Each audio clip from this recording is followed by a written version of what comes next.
Good evening, everybody.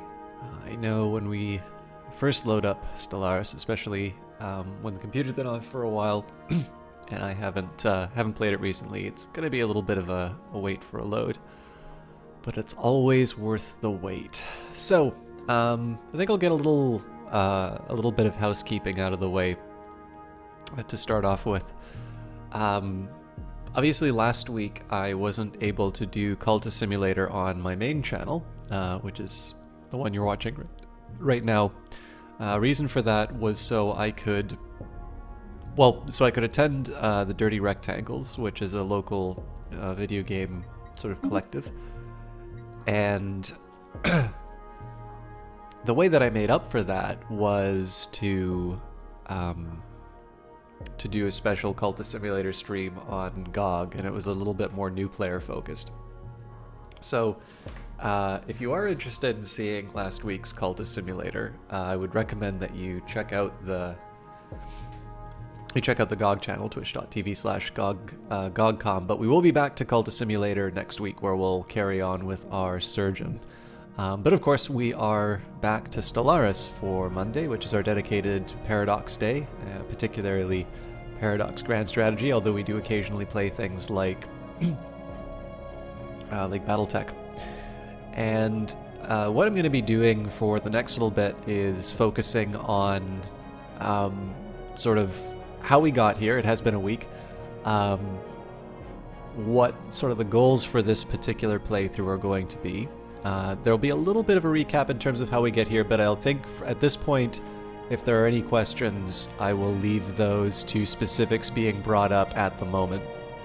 So if if the question is something to the effect of, how did you get your empire to this stage, or, how do you get 283 resources a month? Is that a high or a low number for the year 2275, so on and so forth? I'm happy to answer that sort of stuff, but we'll maybe save it for I'll save it for a specific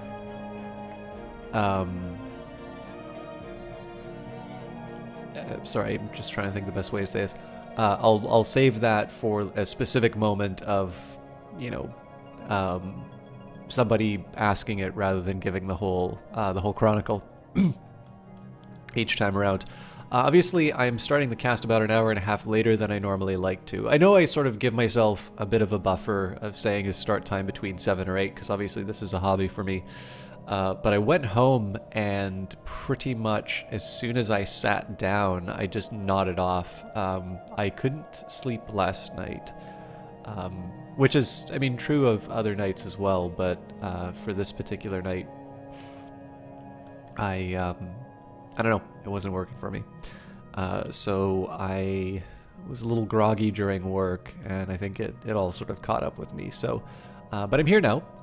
It may translate into a slightly shorter stream overall. I'm not quite sure if I'll be able to do a make-up stream if I do wind up going shorter, but I think what I'll try and do is maybe just make up, I'll just get on with the game and use that as my opportunity to, I don't know, to make up the fact that I've not been as diligent. Thank you, by the way, for Johnny Big Time and his auto host.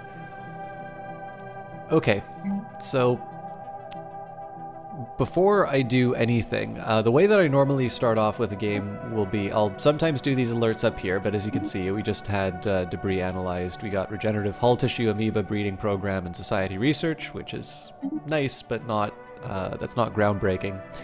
Normally what I do is I go through the outliner. Now, instead of micromanaging these individual planets, what I'm going to do is get a quick look at these shipyards and star bases, which I did a bunch of upgrades last round, but these are going to be some indications in terms of where I'm going with my fleets and such, particularly with regards to my naval capacity, as well as sort of the energy and whatnot that it'll generate. So we have a spare one here. Now, these two shipyards are fairly important. So the Vidirian station I've built 2 shipyards, and it's just pure trading hubs here. So the Offworld Trading Company, the idea here is the more trading hubs that I put on a station like this, the more of a benefit I reap. So in this case, because I have the Offworld Trading Company, this is generating 4 energy instead of the usual 2, because of course I've got 2 units taking advantage of that. But I have learned, especially over multiple playthroughs, having 2 shipyards at once can be a really big bonus, especially when you're building something huge like a Colossus. If you can have something that's churning out these corvettes along the way, it tends to help out. So my capital has 2 shipyards, and then I decided that my my forward hub, we can say that this is the capital of the sector. Similar idea. The only thing is that I didn't do any trading hubs, and I somewhat regret that. But there were anchorages here, and what I might wind up doing is I just, once these things get upgraded, I maybe chuck in a trading hub later on. So the first upgrade that it's prompting me for, well, it's basically just saying that there's an unused resource. I don't actually have the technology for the thing that I want yet. There's an equivalent to the anchorage, which will sort of augment the bonus from, it'll augment the bonus from the anchorages.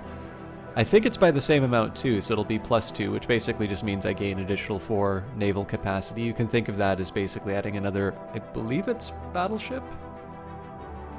So it's corvette destroyer. No, it would be a cruiser. Or would it? Pretty sure it's a cruiser. Anyways, it's a 4... you get space for another 4 capacity ship, whatever it winds up being. Or actually, maybe it goes up by 1 each time. I don't remember offhand. It's been a while since I needed to think about that. So we're going to leave this idle for now. Now, what about my star bases? For Akamar, it's in a bit of a unique spot. And this is mostly because it's not just that I'm setting up a defensive position, I'm setting up a defensive position against the Marauders. So in this case, we've got a missile bay, we've got a gun battery, so everything's armed to the teeth. And the question now is, what do I want my last module to be? And I don't have an easy answer for that myself. I am somewhat tempted, well, now that I think of it, you know, we've got the hangars for the strike craft.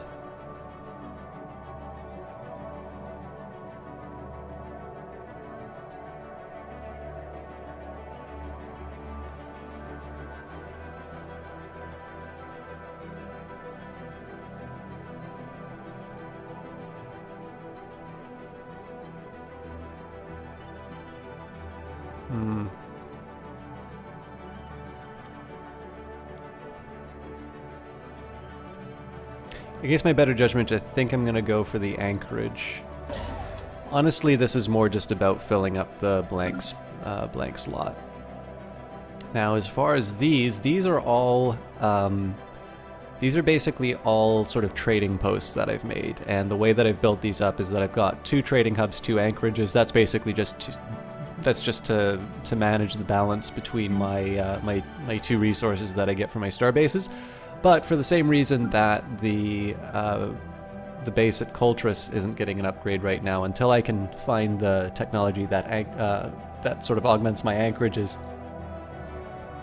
has nothing really to do with these. And you'll see they're all the same.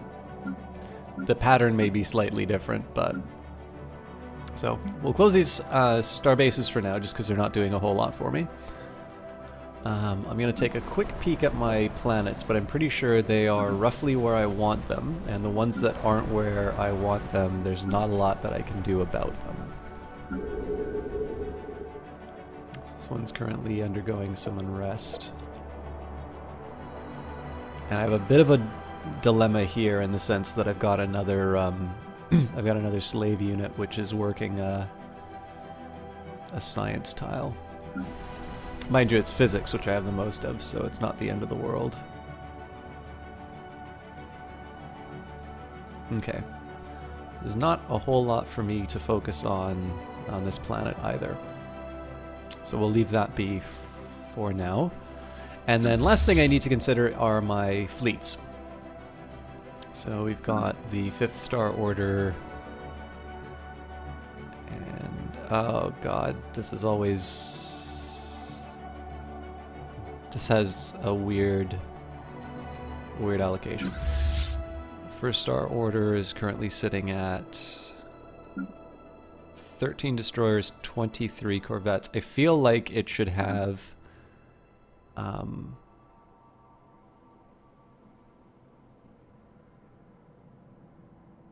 feel like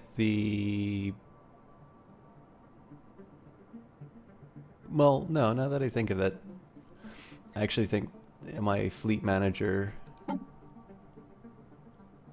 just think my fleet manager's wrong on it.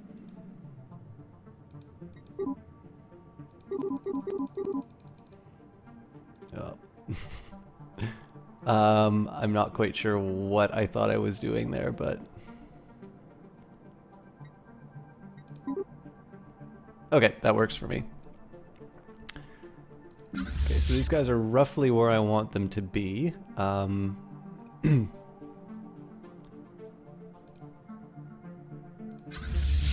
That's a destroyer, sadly, so...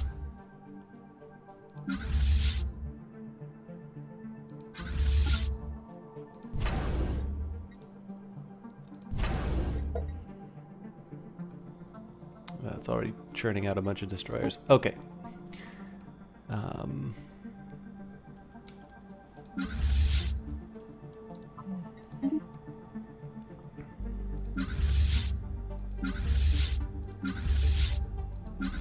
Yeah, they're all looking to join here. Okay, well, I'll build a Corvette here. This will take a little while to build up. As far as capacity is concerned, we're looking at... we've got 109, and we're looking at 111. I'll explain a little bit about what I'm thinking right now, but I think I've inherited... I think I've inherited a weird fleet from last night, which I'm not crazy about. Okay, so we've got 1, 2, 3, 4, 5 destroyers on their way. Well, 5 on their way, or otherwise sort of in the hopper. 6, 7, 8, 9, 10, 11, 12, 13. So oddly enough,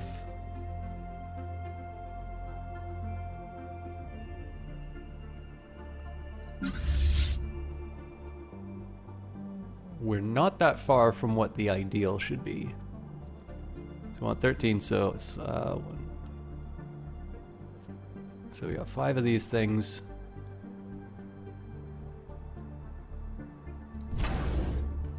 So I forgot how many we had. So 6, 7, 8, 9, 13. Okay. That's going to be 26. Okay, actually, so that's almost exactly capacity. So that'll bring me up to 135. The Corvette's 136. I can afford to build another Corvette because I'm going to be filling those up. So I think probably what I was thinking at the time was I get all my destroyers built, and then over time, as my naval capacity goes up, I can start filling in the Corvettes because they're cheap to build. Effectively, what I was doing here, so there's a nice little tool in the game called the Fleet Manager that you can work with, and we've got, you know, the 1st, 5th, all of these sorts of fleets that we can build here. So this is a way that you don't need to sit down and micromanage all of the fleets. The one thing that I do tend to find, because I've got my my construction so concentrated, sometimes I wind up with all these little micro fleets running all over the place, and I'm not quite sure what they're doing. So it takes me a little while to sort of unravel it and decode it, but we're in a reasonable state for that right now, so I'm happy. I think the only other thing I can consider doing is landing this army. I don't think it actually does anything, but Might as well stop them wasting their time. Or give them shore leave finally. And then my civilian ships. So this was building infrastructure up till Brius. And I think I was gonna capture Zom. And then I think this doubles back to Zeta Rectuli. This guy... Alright, I think I know what's happening with them. So they're gonna build up the infrastructure, and then I believe we claim this Arctic world for ourselves. This construction ship's sort of finishing the job that was started some time ago, and then I think we're going to expand out here. The colony ship is... So I might wind up doubling up some work with this. I can't remember if this construction ship was doing what it was supposed to, but it's a difference of 90 minerals, so I'm not going to worry there. And then a dedicated science ship basically to exploring all of these little gaps in my systems. The next science ship... so this is also on gap duty, and I think where they go afterwards will be these little pockets. That's because this guy's searching here. Okay, so I set myself up in a reasonably good state for today. So let's talk about broader goals.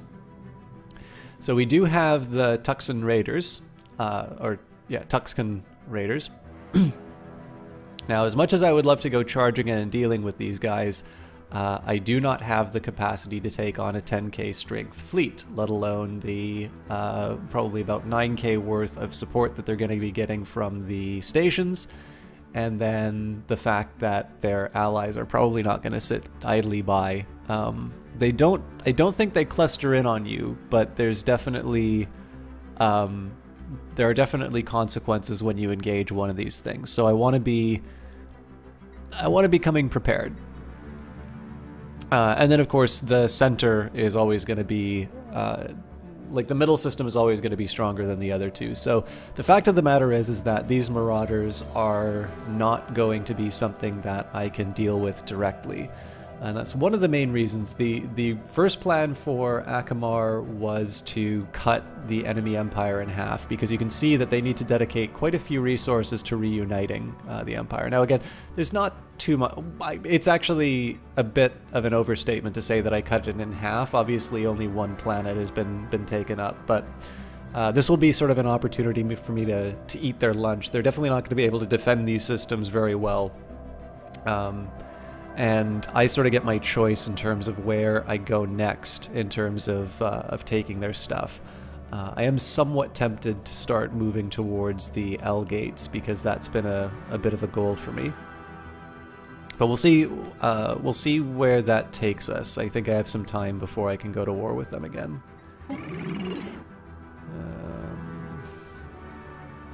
3 years at least, and obviously they're not in any shape to defend themselves. The catch, of course, is that if I do go to war with them and I take planets, I'm going to need to find a way to enforce order on worlds that I can't inhabit. So I'm going to need to think a little bit about that. And I think there's a good argument for me to take those planets. But I don't know. I need to dwell a little bit on this. I'm definitely more interested in clipping their growth than I am taking over these plants. Because of course, if I get the vassalization option, then I can just, I can force vassalize them. That shouldn't be too hard to. It's going to be a little tricky to take these bases, but other than that, I mean, they shouldn't be too hard to absorb. But for now, one thing I want to do is sort of make the move on their main expansion options. If I can take, let's say, I mean, it's a big assumption, but if I can take like this system or this system, they don't really have a whole lot they can do expansion-wise. So that's going to be... I should definitely boost that as far as a priority is concerned. I'll probably wind up dealing with these mining drones, unless I've already got... Nope, it's another set of mining drones I'm going after. Okay.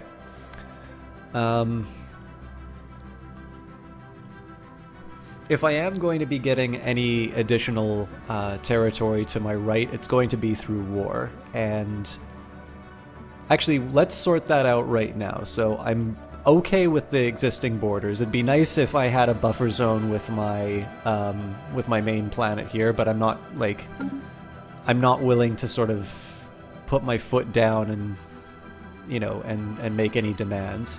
What I will do though, in preparation, this is the one I'm colonizing, so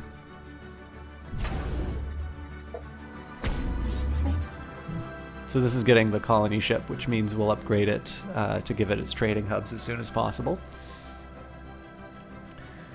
So the real question is, number one, where are my main choke points? And I'm particularly concerned with regards to this this enemy. The Alpha Refuge is...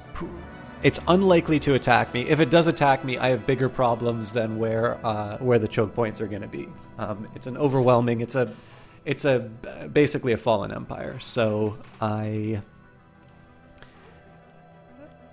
one thing I do kind of need to worry about is the fact that I believe they will let most people through their territory, which does mean there's a little bit of a liability in central processing. And to be completely honest, I don't have a good way of defending through that. Minnock is a good choke point against the Oklars. But if somebody wanted to get cute and go through the Alpha Refuge, it'll take them time, but they're going to find very little resistance. And then to compound the problem, well, nope, yep, to compound the problem, the system that I am... the system I'm reinforcing isn't able to... it's not able to hold them off. If they go to the Delta Refuge, then they can cross into CAF. So there is an argument to be made for me to build a base in CAF. But of course I might also want to build star bases on these two areas. Fortunately though, none of these guys really want to attack me, and none of them really have the fleets to take me on.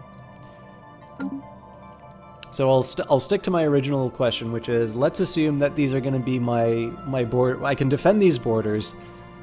Is there something between here and the next? I'll ignore this part of the equation. Specifically here, is there an area that I would want to take and can defend in between? So we can hold down the Alt key. Well, Bertois. So these are definitely pretty tasty systems as far as resources are concerned.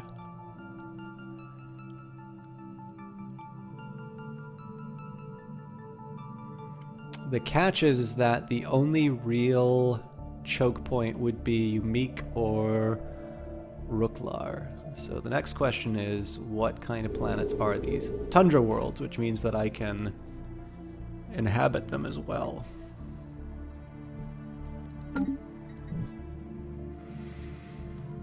Well, that really is interesting now.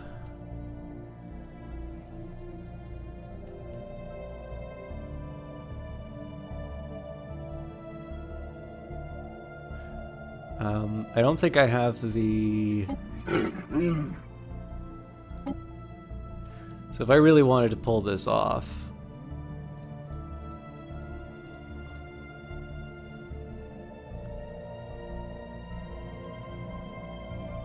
I mean, there are worse things that can happen to me than spending like 500 influence to take off a nice chunk of territory. But I'm not entirely sure I want to give these guys an excuse to ally. The catch is that if I don't do it now, then they could ally, and then when I do decide to start biting off chunks of this empire, they're strong enough to defend themselves.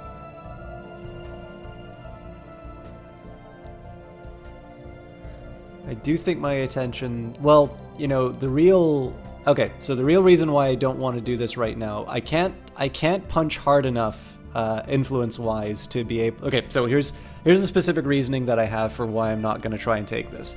These resources are cool, but if I want resources, I can also build another construction ship and start mining all of this. This is going to take a while to get.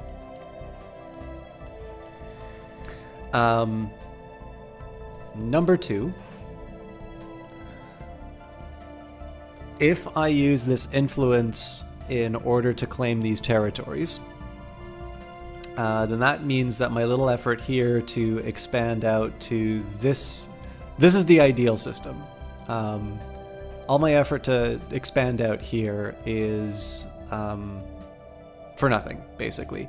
I'm not going to have the influence to be able to move out, which means that they'll sort of be able to gain an opportunity to expand out. Now, it's not the end of the world if they can do it, but it really ruins their day if I can choke their growth that way. And I should actually redo...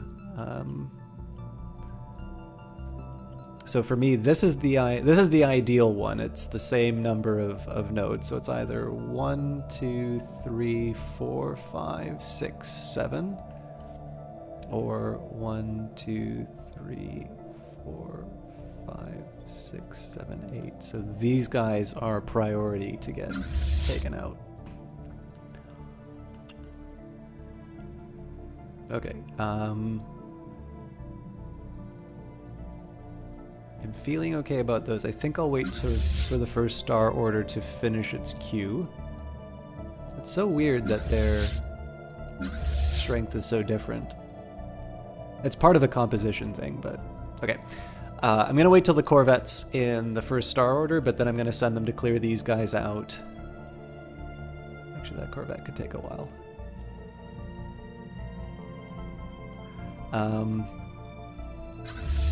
I am going to need a ship to deal with that. Okay. We'll deal with that. And then I need to think about the ships that I have available in the area. Okay, he's doing something I want. They're doing something I want, which means this ship...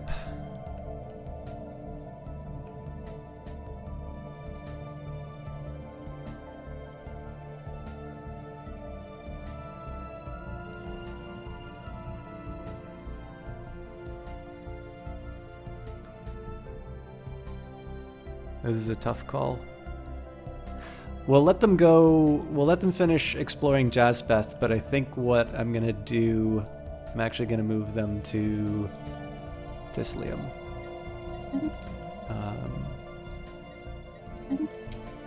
Okay, so the plan here, it's the shortest path to this objective, and it gives me the option of both of them. So what I'm doing here is I'm getting a fleet to take out the ancient mining drones. I'm going to get a science ship Construction complete. To start moving along the paths, exploring them where they can, and then I will repurpose this construction ship to start building bases in this area here. Okay, as per President Gak, daughter of Muri's mandate, additional research stations have been constructed. And we can up the leader lifespan, or we can build Paradise Domes. I do like the Paradise Dome as a building a lot, but I do have some fairly old leaders, and I am looking to get a high experience one to start working on the Infinity Machine. So let's give this guy something to do. Mining and research stations, and then they can build a starbase on Zom.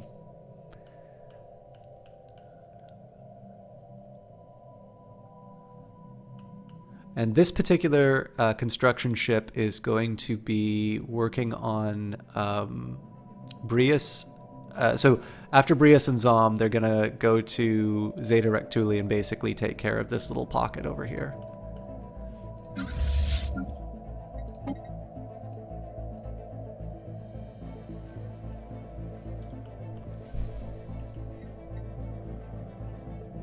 I can probably stand to up the speed, but I just want another minute to reflect on... Yeah, so there's a bunch of infrastructure that I need to build out here, but that's definitely second to cutting off the Inaris. Obviously, I don't need to worry, like, it's possible that they don't have any plans on moving out here, but I do, you know, it is a bit of a coup to be able to cut this off, so I do want to prioritize that move as quickly as I can. A small space station of some kind has been built in stable orbit around this asteroid. It appears deserted.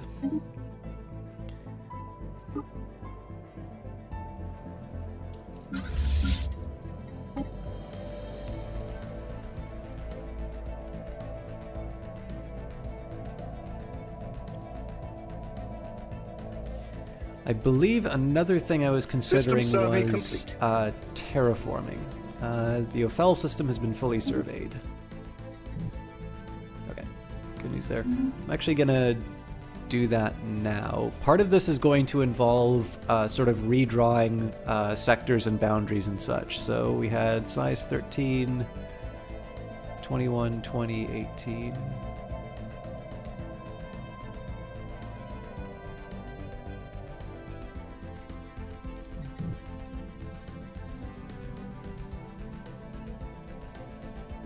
Yeah, so Bashpat is probably the best candidate, and I can't remember what terraforming cost.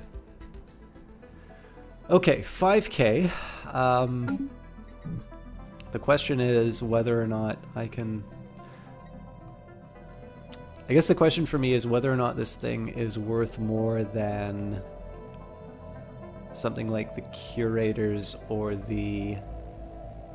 Well, it's infrastructure, so that I sort of answered my own question. And I don't do terraforming nearly as much as I should. So I will build myself something nice on Tislium, even though I have a stupid slave working it right now.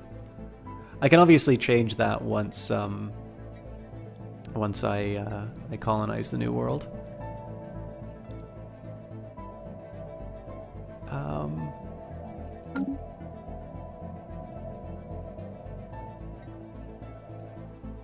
Yes, I am going to start terraforming. Well, it's all empty. Yeah, it's really empty. So it's a size 21 versus size 20.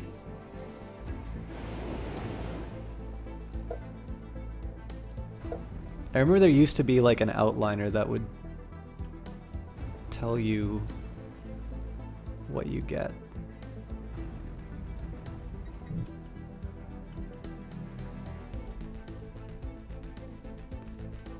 Yeah, between the two of them, I do like the energy. I think I will go for Bashpat too. Oh, colonize, terraform.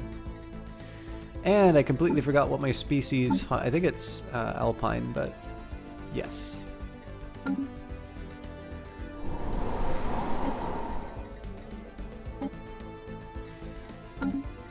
Obviously, I mean, it's 10 years, so it's going to take plenty of time to accomplish, but I think, especially when I'm running an energy surplus, I don't think it's the worst thing in the world to start getting that underway.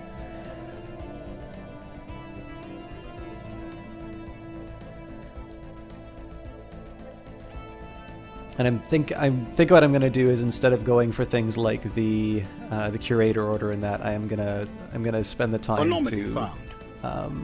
to just terraform everything. We briefly detected some unusual energy readings emanating from this planet. It might have been a glitch in our systems, or it could be a sign of something more.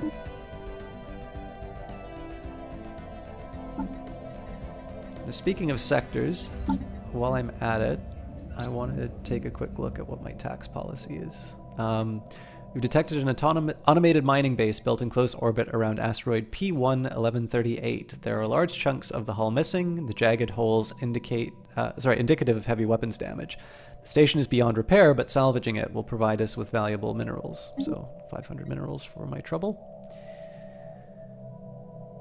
Okay, so the question here is, are there any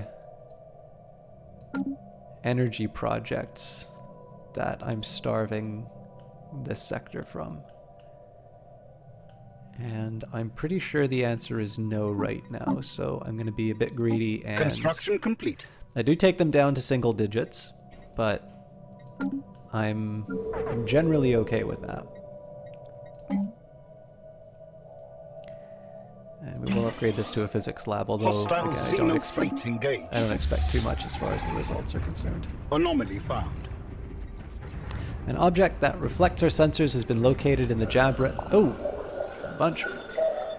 Alright, we have traced the unusual electromagnetic radiation emanating from Hadricus 1 to a secret subterranean bunker hiding in a megacomputer the size of a battleship. Our researchers suspect that it may have been there for several thousand years, hard at work solving a single very complex problem, the nature of which still eludes us. When the crew attempted to interact with the computer, they discovered that the facility, which appeared to be both abandoned and unguarded, was in fact operated by a security AI, the highest purpose of which seems to be frying its visitors alive. As the crew defeated the AI, it broadcasted a message to an unknown recipient. So... scrap the megacomputer for parts. A computer that has failed to solve a single problem in 1,000 years will serve us better as a new ship hull. Use it to boost our own research. This requires that we keep the AI maintaining the facility offline and will cause the computer to break down within the foreseeable future, or let it continue its mysterious calculations. Better not disturb it, whatever problem the computer is trying to solve. It seems important. We will use it to our own ends. An object that reflects our sensors has been located in the Jabreth asteroid field nearing EUD 32X.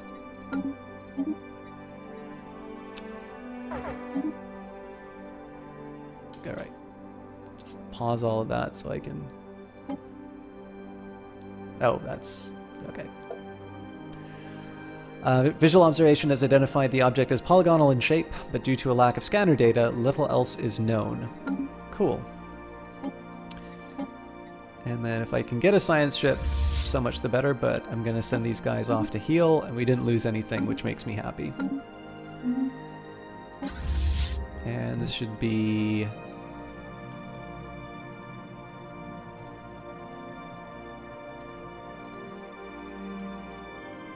Oh!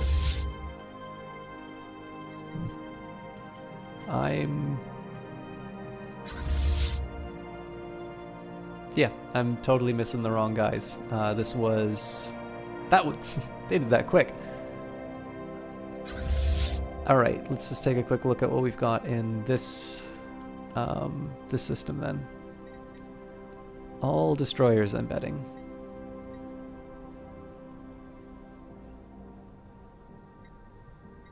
Well, we do have one Corvette.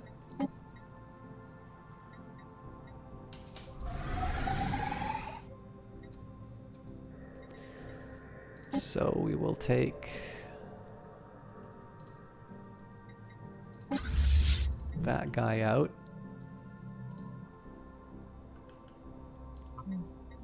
This is basically just going to make the first Star Order whole. And we'll get ready to watch the fireworks with the other set of mining drones. Hostile Xeno fleet engaged.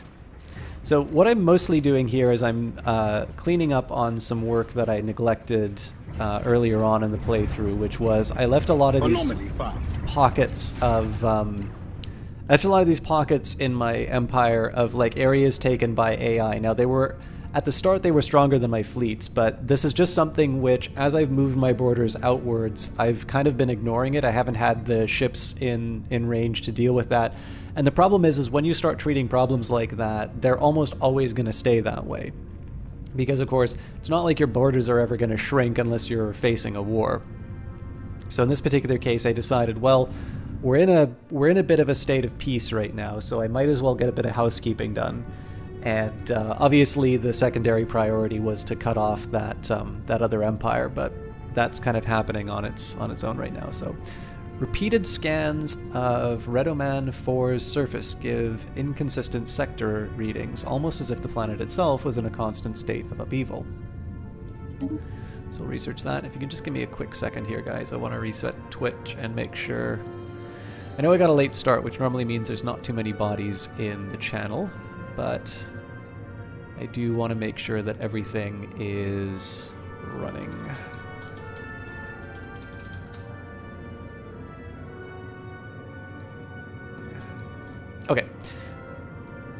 Sorry about that. I had an unfortunate moment on Friday where I wound up broadcasting to GOG when I shouldn't have, so I wanted to make sure that I wasn't... obviously now, I'm sure somebody would have told me because we're about 40 minutes into the cast, but...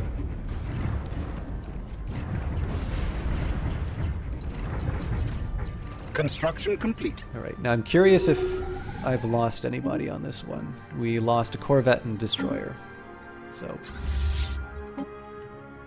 We'll head back, we'll heal up when we can.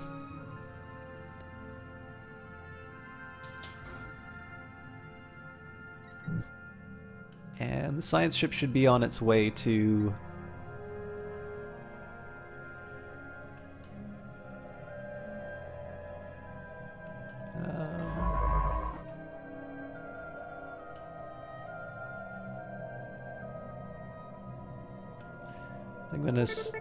I'm gonna slightly adjust the plan here. So we're gonna survey this system first.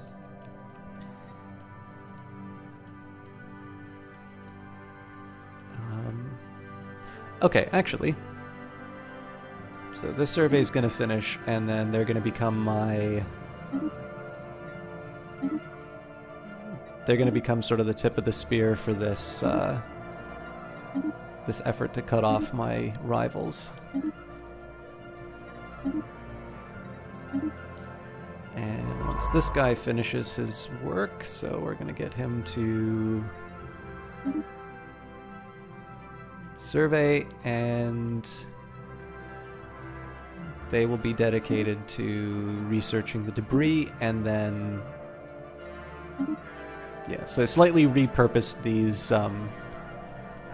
science missions, but this should get everything I want done faster. Okay, the puzzling polygon. The ISS Anne Filgiris crew has recovered the reflective polygonal object near EUD-32X, bringing it on board for detailed study. The object's most intriguing quality is the ability to reflect most types of low-frequency energy beams directed towards it. High-frequency energy beams, however, remain unaffected, making the object's properties useless with regards to any potential fleet defensive applications. Despite extensive examination, the ISS Anne Filgiris research team has been unable to determine the function or origin of this peculiar polygon. It appears to be hollow, but its metalloid surface is engraved with a kind of scientific notation. Though the full meaning of the codified data eludes us, Mubi, daughter of Mubi, believes that it relates to the wormhole metrics. Our research team has been able to glean some fascinating insights into the wormhole theory by studying these notations. Whatever purpose this object was created for, however, is still a mystery.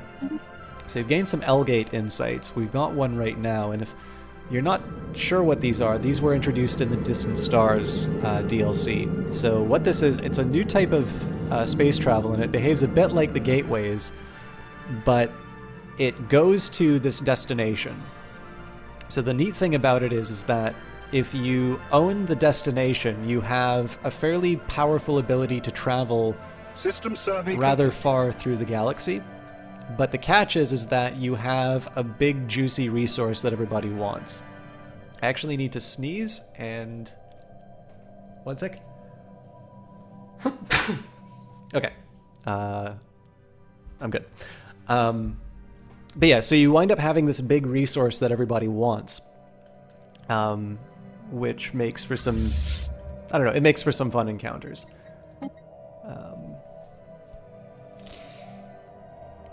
But we'll maybe cover that once I actually know what's going on with them. For the prince, we've got... we'll research that.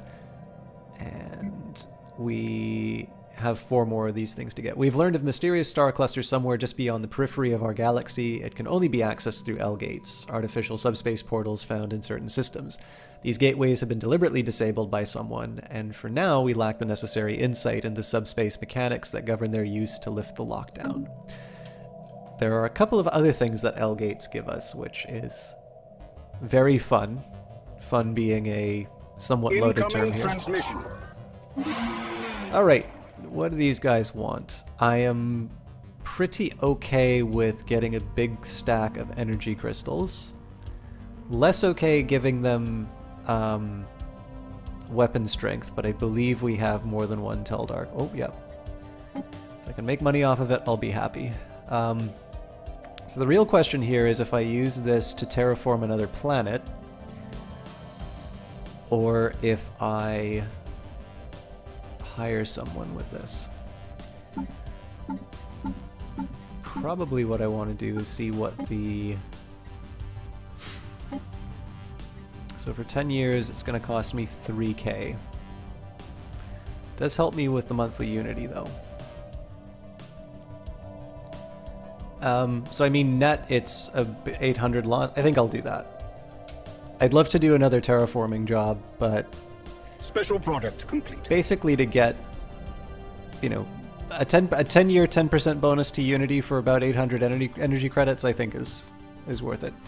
The text, its title roughly translates to Regional Ruler, is written in a presumably ancient dialect of the Ydaran tongue spoken in the Ydar Concordat. Veritas Adnam. Oh yeah, we're the we carry solidarity with racists of all colors and creeds. The text is doubtlessly of some historical import to them and might contain valuable insights. So let us divine its secrets they need not know for 40 influence. Return it to its proper owners, hail them, or their prose is pedestrian, their ideas weak, hail them. In this case, we will say proper owners because these guys are in line with us. So, we understand that you have found the only surviving copy of The Prince, a text of significant historical and cultural importance to our people. We thought it irrevocably lost to a pirate raid years ago, but we are grateful to see that it found its way into civilized hands. Will you return it to us? We'll gladly transfer some energy credits for your trouble. But of course, 1500 energy, which is all the better for me in light of the fact that we did just make a big energy expenditure. We gave the literary savior opinion modifier towards the Vaylin polity, so they like me a little bit more. It's basically enough to overcome their xenophobia. As for the rest of this, I'll just combine all those fleets. The very geological structure of Redamon 4 is indeed in flux, driven by what Science Officer Log, daughter of Bora, assures us is a tectonic process as fascinating as it is esoteric. What is of more interest to the Vaylin polity is that we may be able to strategically halt the planet's ceaseless chaotic self-transformation. In short, a near-instant terraforming of the planet into something slightly, if not entirely, more habitable is theoretically possible. Larg, daughter of Bora, estimates that an additional 200 energy credits will be needed to power a thorough mapping of planetary activity and determine the validity of what the science officer has termed a surgical terraforming strike. Of course, we can always choose to terraform it using existing technologies at a later date. So we can get +6 physics, or we get basically spend 200 energy credits on a coin toss. I like the possibility of getting a free terraform for 200 though, so... Like, if you think of it just as a pure terraforming cost-saving measure, if it was 50-50 that you get terraforming, it's going to cost me 5k, so I should kind of be willing to spend up to 2,500 energy credits. The problem is that you can sort of quantify that loss in the form of the extra physics. So, for instance, if you want 6 physics more than 200 energy, it would make a lot more sense to get the 6 physics, but it is my best trait, so I'm not as worried about that.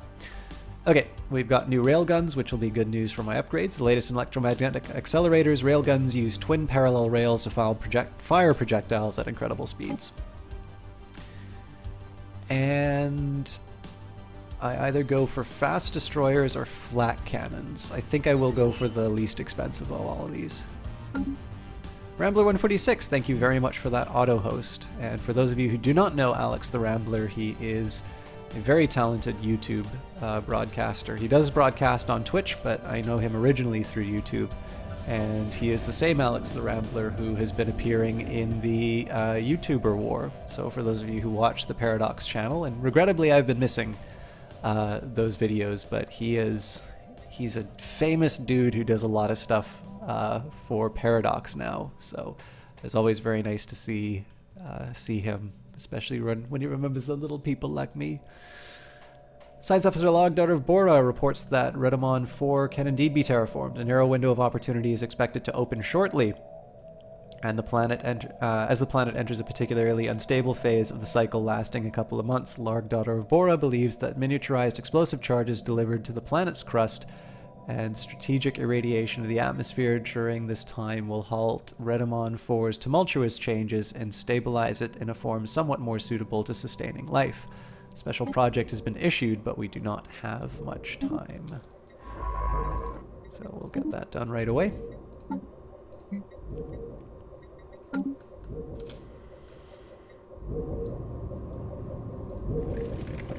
Special product complete.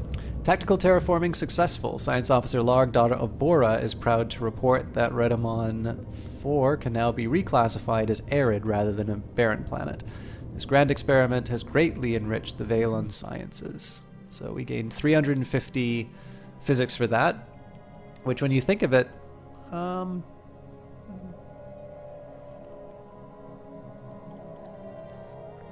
it's a little over 5 years of physics research that we would have gotten from that. Obviously, if I think there's going to be a long tail to this game, but then, I mean, science today is not the same as science 5 years down the road, so we also got engineering for our trouble, so.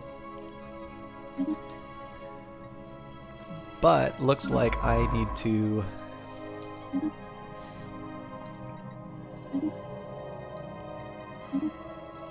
actually need to get it to finish its survey, so no rest for the wicked. System survey complete. Okay, so I'm eventually going to need to get a colony or a construction ship to deal with that. That should be this guy's job. And we no longer see any reason to keep you locked out of our territory. Our borders are open to you again. Funny what finding somebody's book will do for them.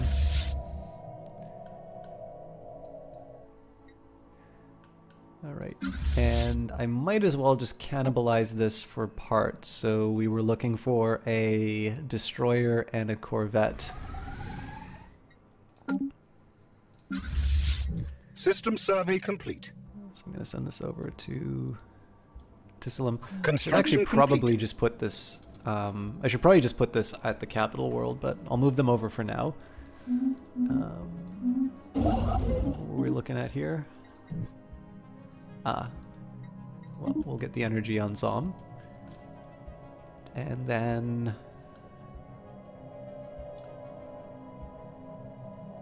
I think this is the better call, so...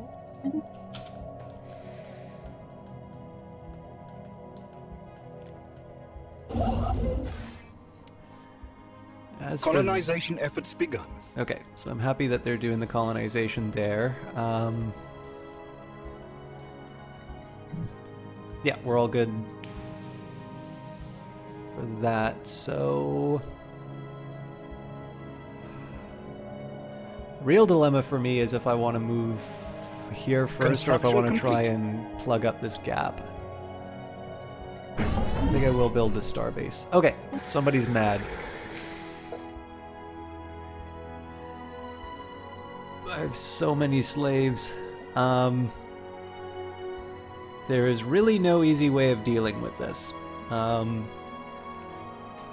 Once the Vaylon gets born...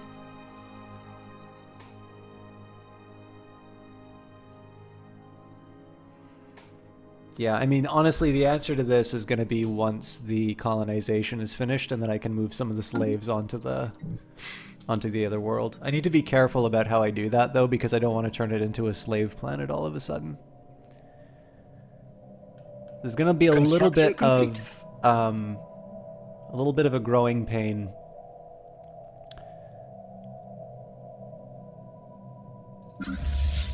I screwed up.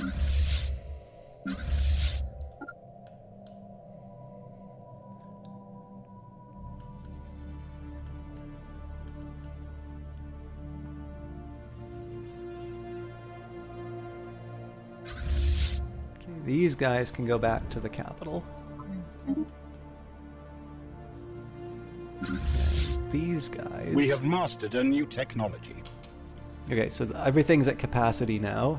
I've got 11. Actually, we'll do this right. So go to Fleet Manager.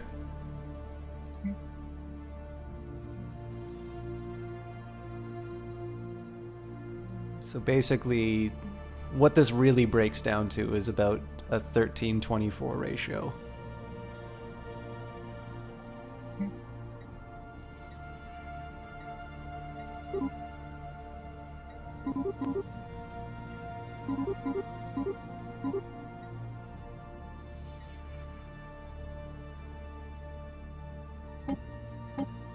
I wish I knew why it gave me 2 of these, but...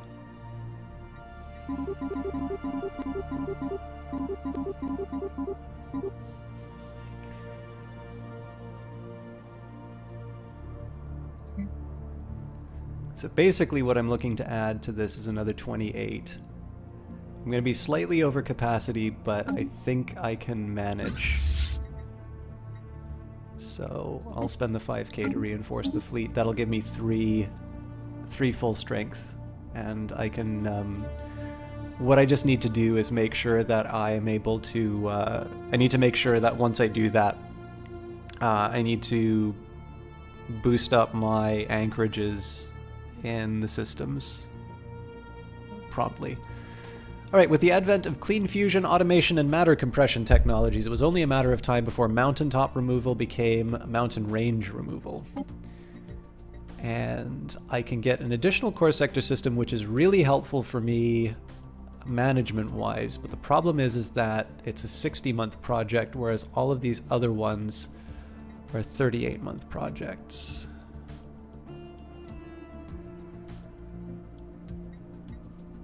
It's boring, but I think I'm just gonna take care of some of these smaller ones. So this will give me some stuff to... I'll basically be able to come up with slightly more useful things for my slaves to do.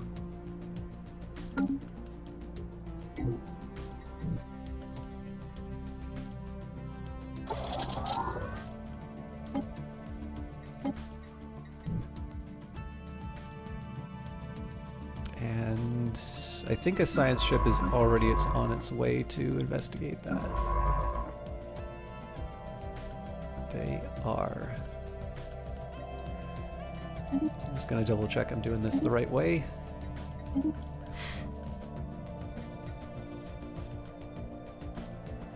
And then construction-wise, I think we are aligned. I'm probably gonna be a little late to the party on this Debris system. analyzed.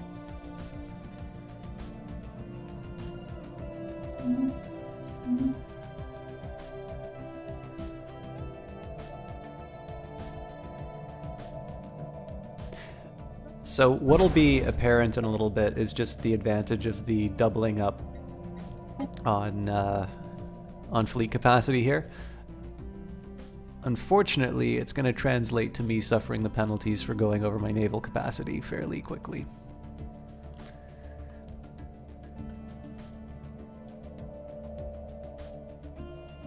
Who's this? I guess I didn't close borders with him, did I? Tile blocker cleared. I'm trying to remember why I did that, but... They're not necessarily hostile to me at the moment, so I don't see any reason to close that off, but... I don't like them moving around my territory. I am really going, for those of you... it's a little bit of a calmer chat tonight, but... the Valen polity is one founded on highly democratic principles and very closed minds. Vaelgar is home to a very active public discourse that follows highly predictable and conservative lines of thought. Despite this, it has also produced some of the galaxy's finest scientists. When confronted with new concepts, Vaelon will process the thought to make it orthodox, but once it has done so, few can deny the tremendous feats of ingenuity that result. The creatures from Vaelgar present the galaxy with a paradox, a race of highly capable scientists and explorers who mistrust and devalue everything that they find. So they're intelligent, traditional, and slow learners, and they have highly egalitarian but xenophobic ideals, which it turns out is tricky for managing factions, but we're somehow managing to get by. An unusually deliberate geometric configuration of the minerals drifts through the debris belt V4XNH45 and is possibly of alien origin. But yeah, so I've wound up almost role-playing a bit as these guys,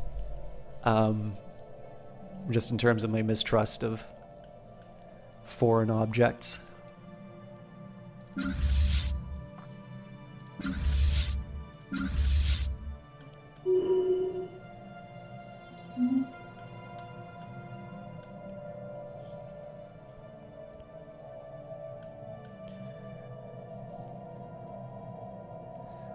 There is a point, so unfortunately I'm stocked up for leaders.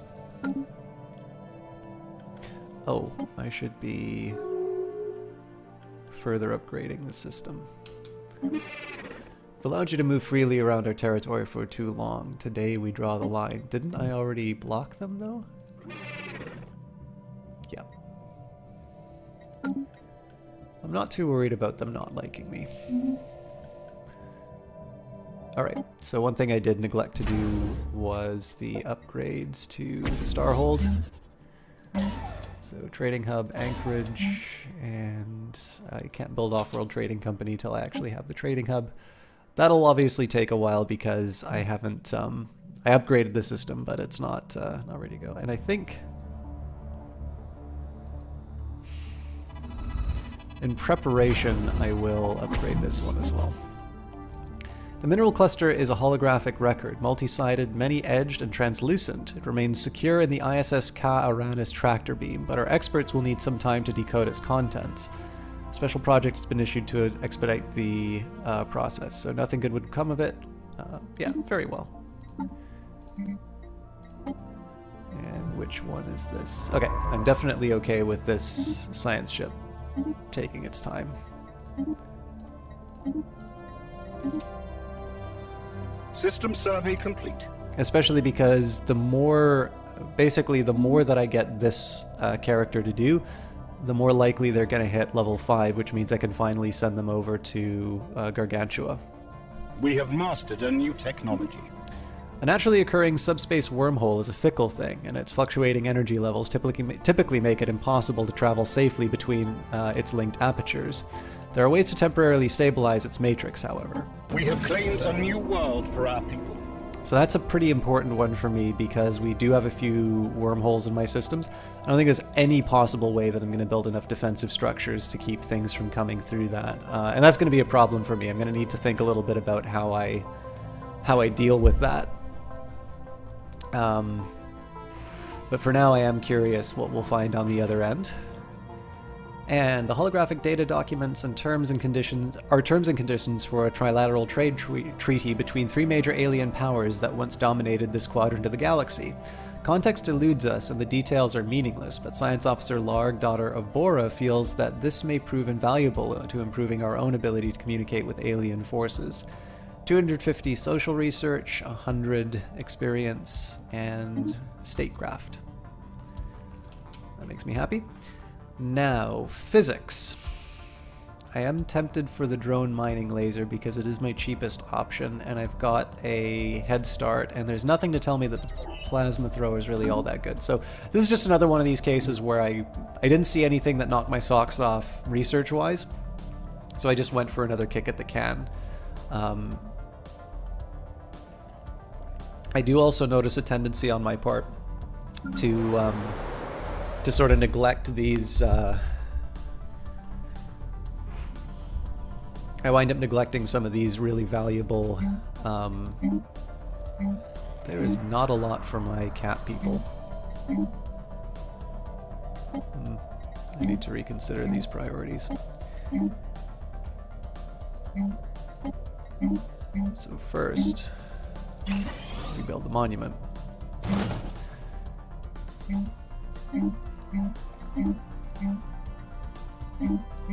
I think it makes a lot of sense that I start reset. There's going to be a lot of stuff that my slave species can do here, so I'm going to find the one that's working a science tile and send them over.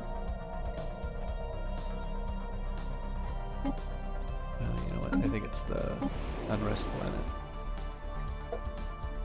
Or is it? Nope, that's in the... I mean, they have problems. I've got machines working,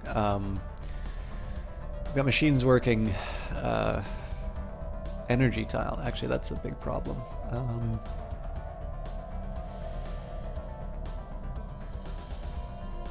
But everybody else is working.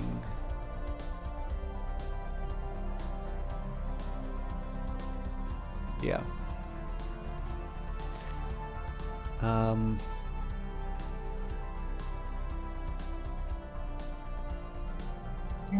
Okay, well.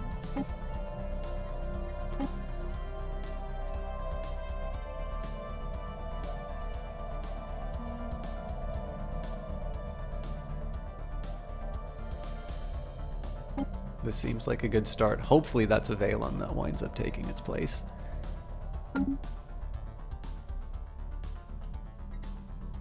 Now on my planets, the sectors are important too, but before I contend with any of that, okay, this is going to be unfortunate, because I can't resettle this guy and they're going to wind up being a slave.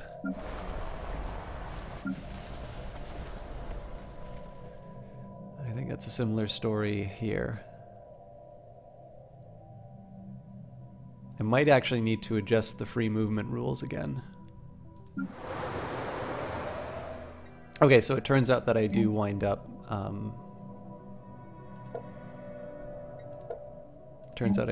resettling the...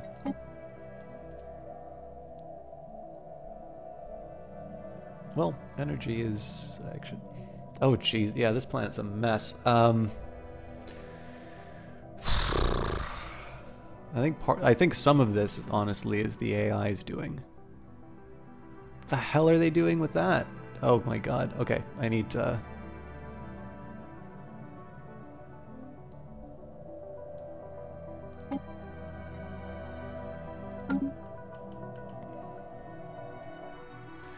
I need to impose a little bit of discipline on these systems. Some of this is not good.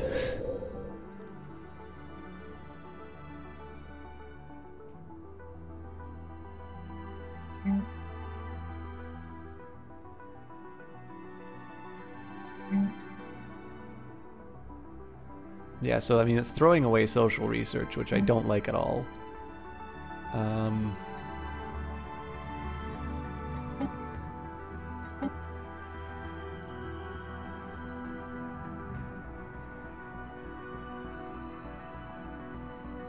I shudder to think what will happen on this planet once they start.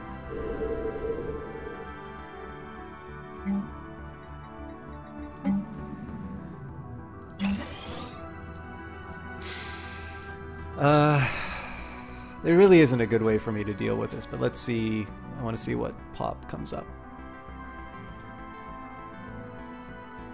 All of this stuff I'm fine with, but the idea of building a bot to deal with that energy resource is frustrating.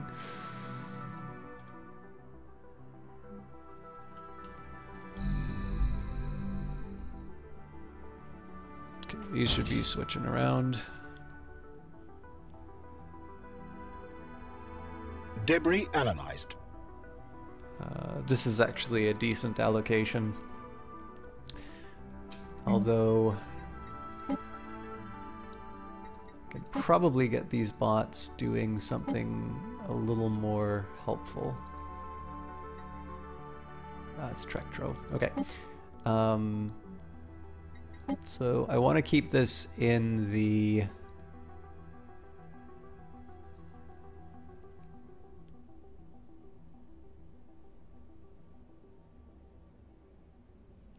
Basically what I'm trying to do is I'm trying to come up with slightly better allocations for the labor force.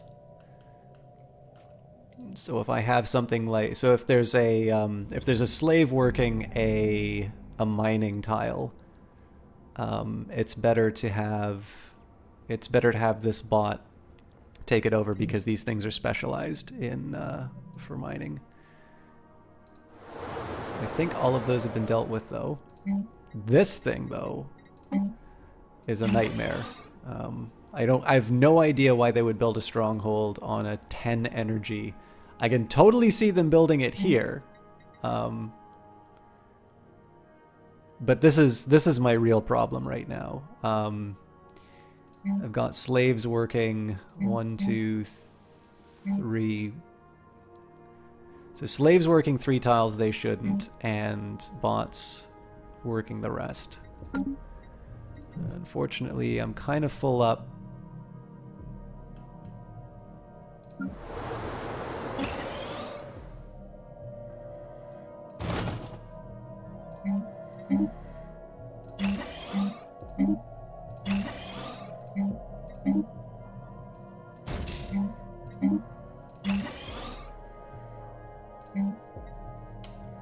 Yeah, there's a lot to do.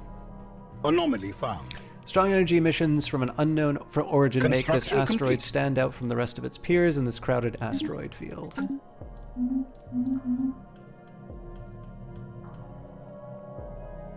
I mean, at some point I kind of just need to accept that the AI is going to wind up making some questionable decisions anyway. I'm very tempted to just build a power plant here.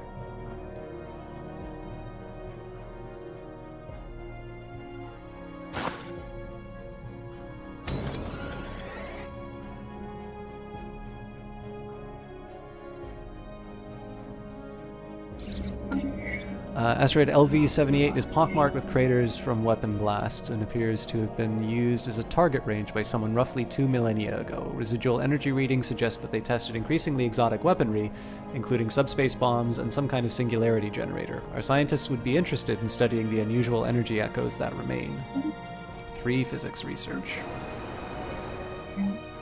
We have mastered a new technology. I think I'll put the energy grid. System Well, survey complete. no, I'll put a power plant there. The energy grid can go on top. All right, speedy destroyers. Establishing new standards for the modeling and construction of destroyers greatly improves the efficiency of the production pipeline. Cruisers really are... There's actually so many high priorities on this one to be able to gain cruisers and star fortresses, but I'm going to go for the better destroyers because that makes... So I feel bad about it. I also feel like I generated too many of a good thing. This is why I don't like that auto fleet thing.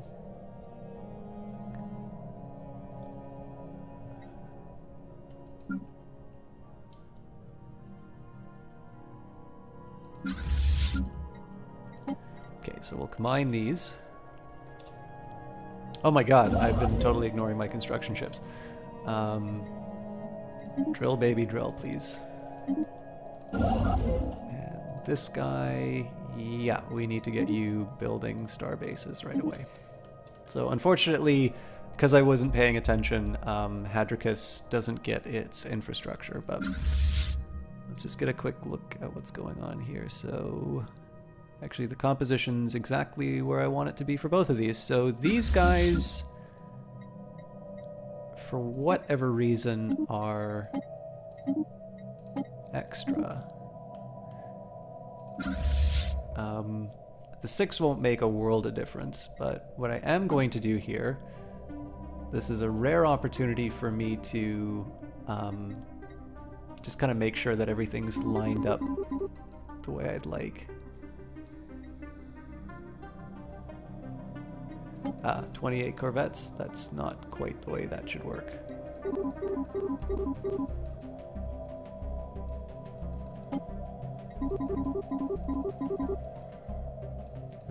I've really done it now.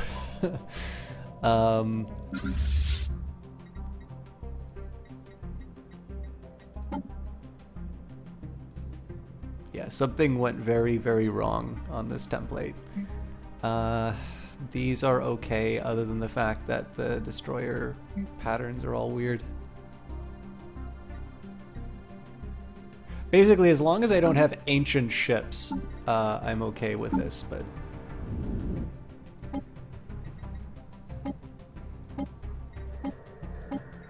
yeah, I mean, these are all fine. So I am running a bit of a deficit. I mean, I'm incurring an additional 5% in terms of costs for this decision, but I should exactly hit what I need once I upgrade this. Once I upgrade the station.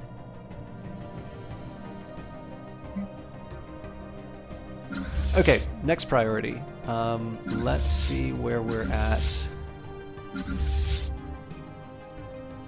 System survey complete. Okay, so this is going to be very wasteful, but I actually want this fleet at Trappist, and I want this fleet at my capital.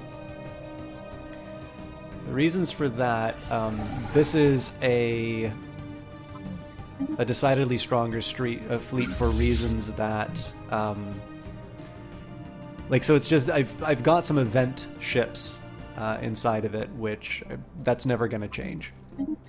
So I am going to be spending a bunch of money moving these things around, but it's better to get that done now, and then I'm going to have basically about 6k fleet strength, give or take, sort of tooling around my Eastern Empire, where the majority of threats are going to be coming from. The Western Empire gets...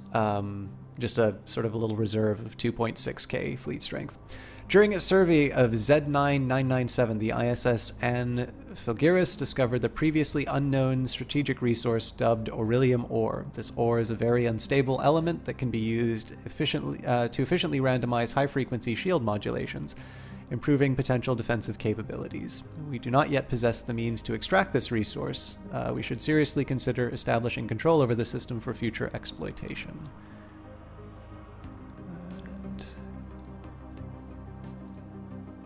Sorry, folks, just bear with me a quick second.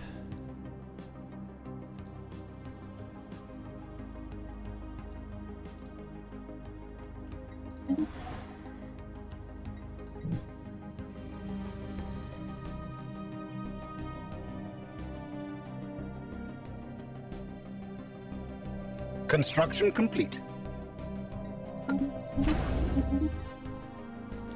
Okay, so this was more of a preparation than anything, so we can only build an anchorage here. Actually, I guess I can build 2 anchorages.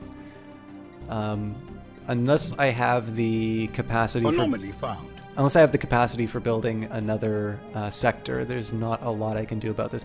I am somewhat tempted just to build it and then wrap a sector around it, but I do need to make sure it'd be self-sustaining. Here follows the latest newsletter for all our patrons. Sadly, nothing much has been produced by the Enclave. Most of the artists have fallen into a deep melancholy from which no inspiration can be drawn. The mood is dire but hopeful. Creation takes time after all. Any donations that might help the group rekindle their interest in the material plane once again would be of tremendous help. So, 500 energy. I don't like doing that, but I think it's worth it. Our initial scans have caught irregular signal reminiscent from our own distress patterns. And...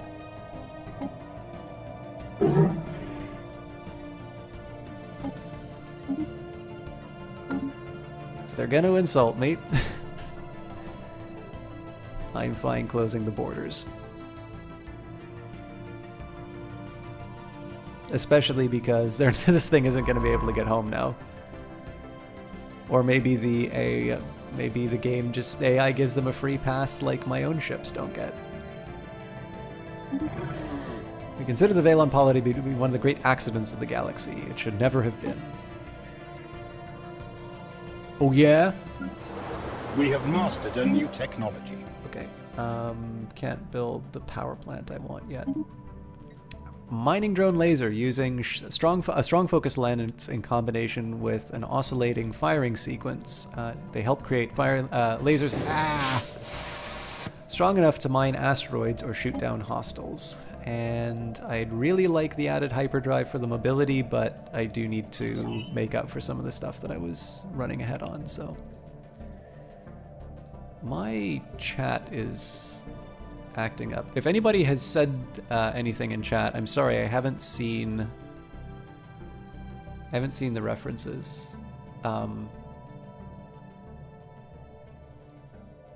But I'm noticing some of the banners and such are not behaving the way they're supposed to.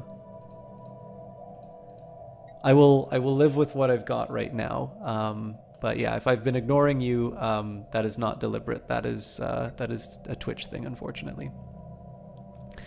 The signal we intercepted was a distress call from a ship in orbit around S-Mike 3. The ship is not giving off any heat signatures and seems to be drifting. A special project has been issued to investigate what has happened to the crew. Situation log updated.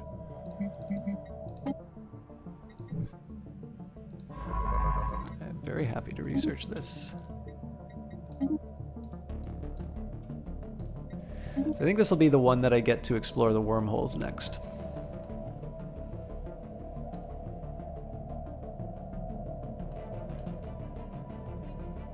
Special project complete.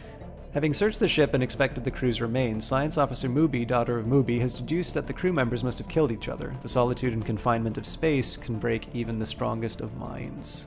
So that was a failed. So it turns out you can fail them. You can fail special projects, but you don't lose your scientists like you used to.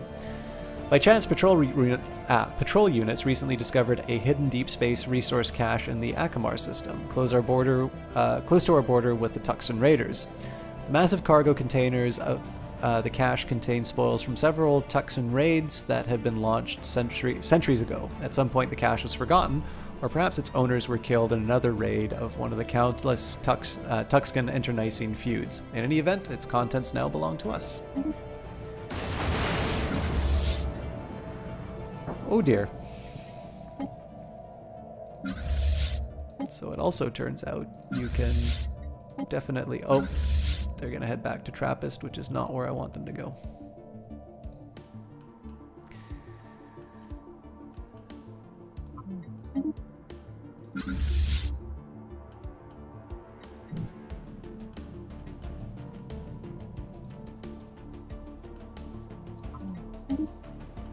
The crew have gone mad and are killing each other. The captain has lost all control. Sending help would be futile at this point. Could it have anything to do with the derelict ship that they recently investigated? So, fortunately, that was not my level 5 scientist, which I really need. That is a small blessing in disguise. What I'll do is I'll build a science ship here, we'll hire a new scientist, and I'll be able to move the level 5 straight to Gargantua to do the research.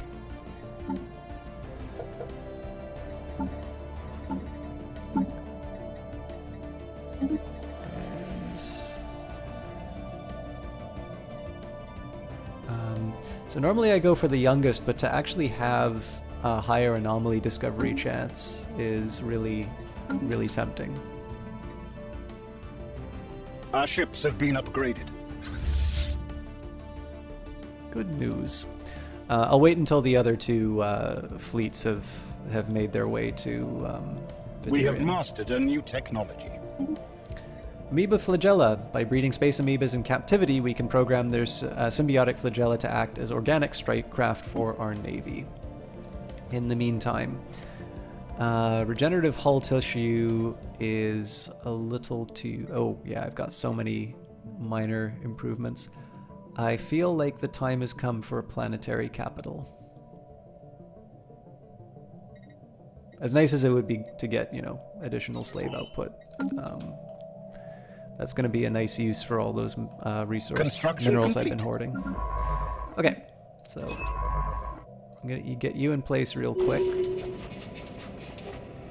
We received a communique from a previously unknown spacefaring empire that call themselves the Dar Collectors. They claim to have learned of our existence by listening in on the communications of another empire that we're in contact with. We are the Dar Collectors. We wish to incorporate your kind into our greater consciousness. For this purpose, we have created advanced cybernetic implants that are compatible with most organic life forms. Let us surgically graft them to your bodies, please. Alien scum.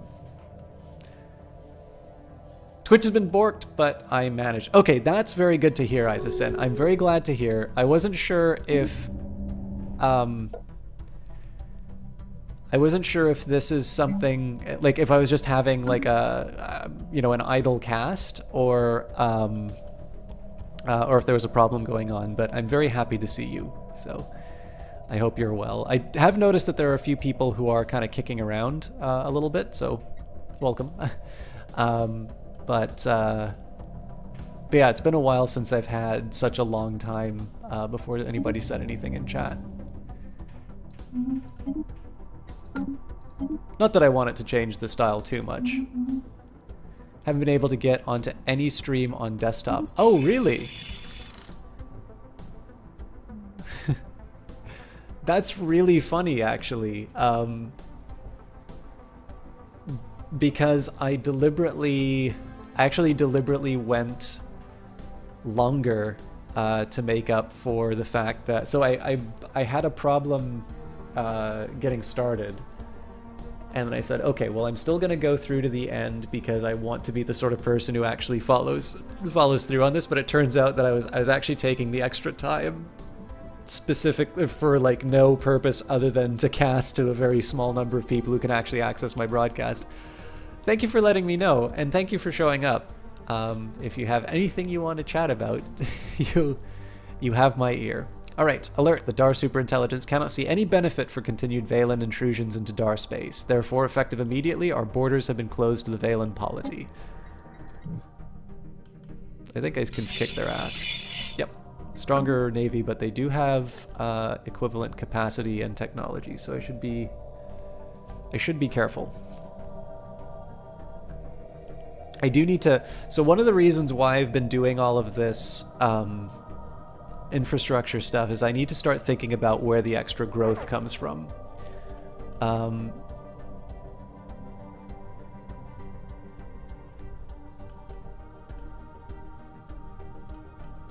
The big dilemma I have is this is the only system that currently falls outside of my...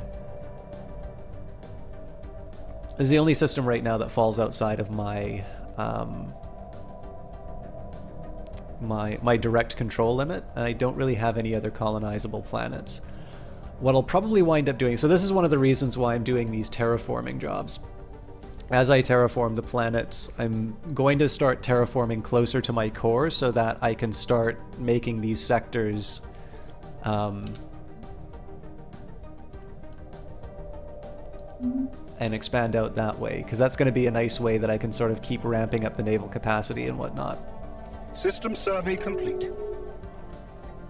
Alright, the Yildar Concordat has declared the Jubaran United Nations their rival. This will significantly... System survey complete. I'm okay with that. I actually do think, seeing as I'm closing the... Oh, that's right, I can't declare them as a rival because they're pathetic. You've made a bracelet and are in the process of rummaging through your trinkets box. You found your I voted sticker from the last presidential election.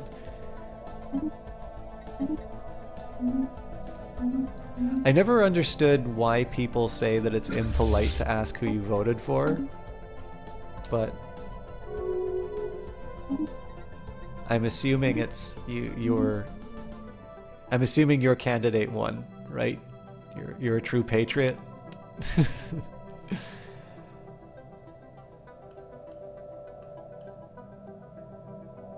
Actually, so here's a question for you, Isis. Our ships have been I'm upgraded. sorry if this I'm sorry if this seems like one of the so this might be a bit of a loaded question. I'm actually sort of curious on this. So like, I am a bit of a nerd when it comes to politics stuff. I've worked on political campaigns. So I'm not going to pretend for a moment that I am one of these, you know, open-minded, you know, I just care about the facts, I just care about the policy guys. I do I would like to think of myself that you know, that I'm capable of seeing excesses on, you know, on my own side, and that I'm not I'm not a lock. I actually don't kind of understand the idea of safe ridings, because, you know, I would want it to be, uh-oh.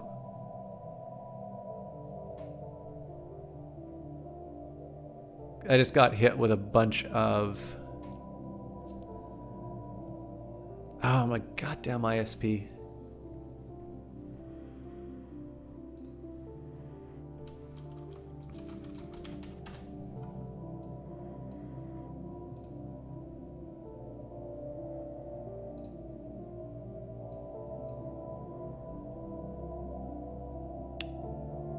Okay, I think the spikes have more or less abated. But yeah, so like I definitely know there's a type of guy who's just, you know, again, they want to pretend it's like it's just about the facts. I've never met anybody for that where that's absolutely true. But the reason I'm giving this preface is that I have actually worked on political campaigns for what I think most reasonable observers would consider to be right-wing candidates. And I've not worked for the... And again, right-left is a distinction that isn't always the most useful. I have also worked for candidates that, at the very least, you could consider them center-left. I don't know if they really count as fully left candidates. Like, so the party where fully left would count would be the NDP, and I haven't worked for one of them. I have voted for them in the past. So while I do have fairly strong political convictions, I do think I can credibly say that, you know, I have worked for both sides of the spectrum. But where I was going with this, Sin, was, so it's sort of expected that, you know, I'm going to read the paper, or I'm going to do a lot of research into the candidates that I vote for. And, you know, I did political economy at school. So it's fairly reasonable to say that I've got a certain amount of buy-in in terms of engaging with these kinds of ideas. Oh, that's awesome, Eyes of Sin. Thank you for letting me know that. What I am curious, though, is, and again, don't feel on the spot to answer if you don't want, but I'm kind of curious how you go about choosing your candidate, and especially for maybe the more, like the more local level. So if you do vote in municipal elections, or you know, a senator or something like that, is there anything special that you do to identify who you'd like to cast your vote for, or? That's an open question, by the way. It just happens to be that Sin is the one who can participate in chat at the moment, so. Alright, since our initial settlement on Achenar... Is it Achenar or Akamar? Achernar. Several anomalies in the moon's biosphere have been discovered. The ecosystem is unstable and is not developed according to the projected models for a world of this type. Our scientists suspect outside tampering, and these suspicions have now been confirmed. A few of our colonists have stumbled on a large underground terraforming complex that was built thousands of years ago. The terraforming process, leaving the moon's biosphere, is in its current unfinished state. If we supply enough power, we should be able to reactivate the machinery. There is no telling what the end result would be like, though. So I did just put a bunch of people on this planet, so who could have built it? Situation log updated. Hey, Talwyn Greenwood. You wake obscenely late and your brain will probably act up later today, but I'm glad that you can catch... I am glad that you can catch part of a stream. So it looks like we've been having some trouble with Twitch. And I got a late start tonight, but I'm very happy to see you. Feel free to ask any questions about the game if you want, and I have every bit of sympathy if you just want to process and enjoy the beautiful scenery of Stellaris. Alright, so... Achenar Prime was partially terraformed thousands of years ago by an unknown agency. The terraforming equipment can still be found on the moon, and our scientists are looking for a way to resume the process. Have you played since the new Apocalypse DLC? Because as you can see, the borders are very different from the way that the game was originally. In a good way, in my opinion.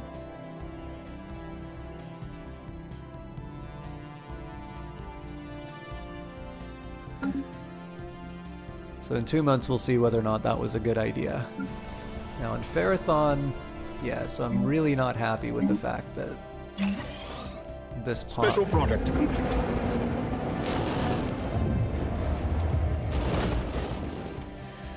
The aborted terraforming process on Achernar Prime has finally been completed. After seeding the atmosphere with billions of nanites, the alien bioengineering machinery has significantly altered conditions on the moon's surface. The ecosystem and climate have both stabilized, and the new alien biota adopted to this climate has been introduced. As luck would have it, the moon is now a veritable paradise for Valens. The new climate appears more suited to our kind than that of Veilgar itself. Change planet class to a Gaia world. Ancient terraforming modifier added, giving the following effects: pop, growth speed 20%. Awesome! So we wound up with a paradise world. Oh, that's awesome to hear, Telwyn. I was indeed playing it before release, so I'm really glad that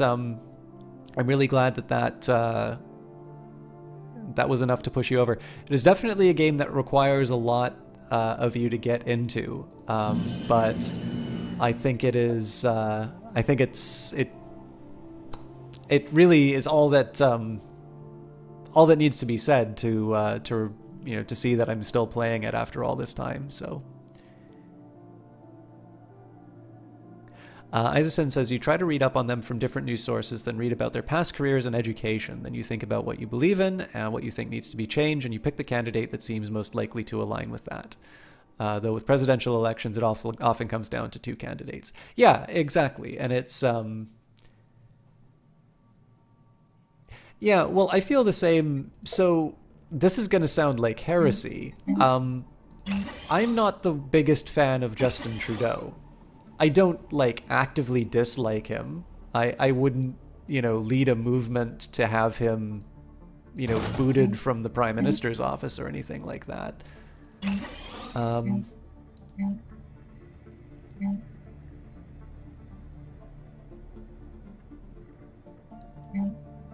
okay resettling one more of these frightening creatures. Let's find the one that's working something it shouldn't.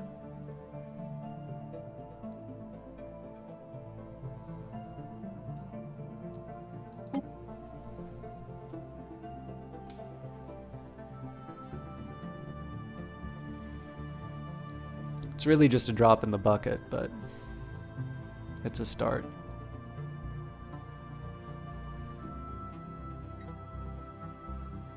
Okay, well, at least that's...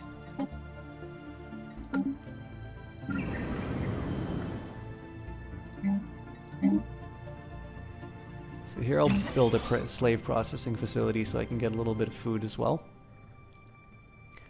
But yeah, so it's just one of these things where there are some things that I disagree with him about, and there are other ways that the Liberal Party could have gone which are unique to Canada's situation and are probably very boring to go into on a stream.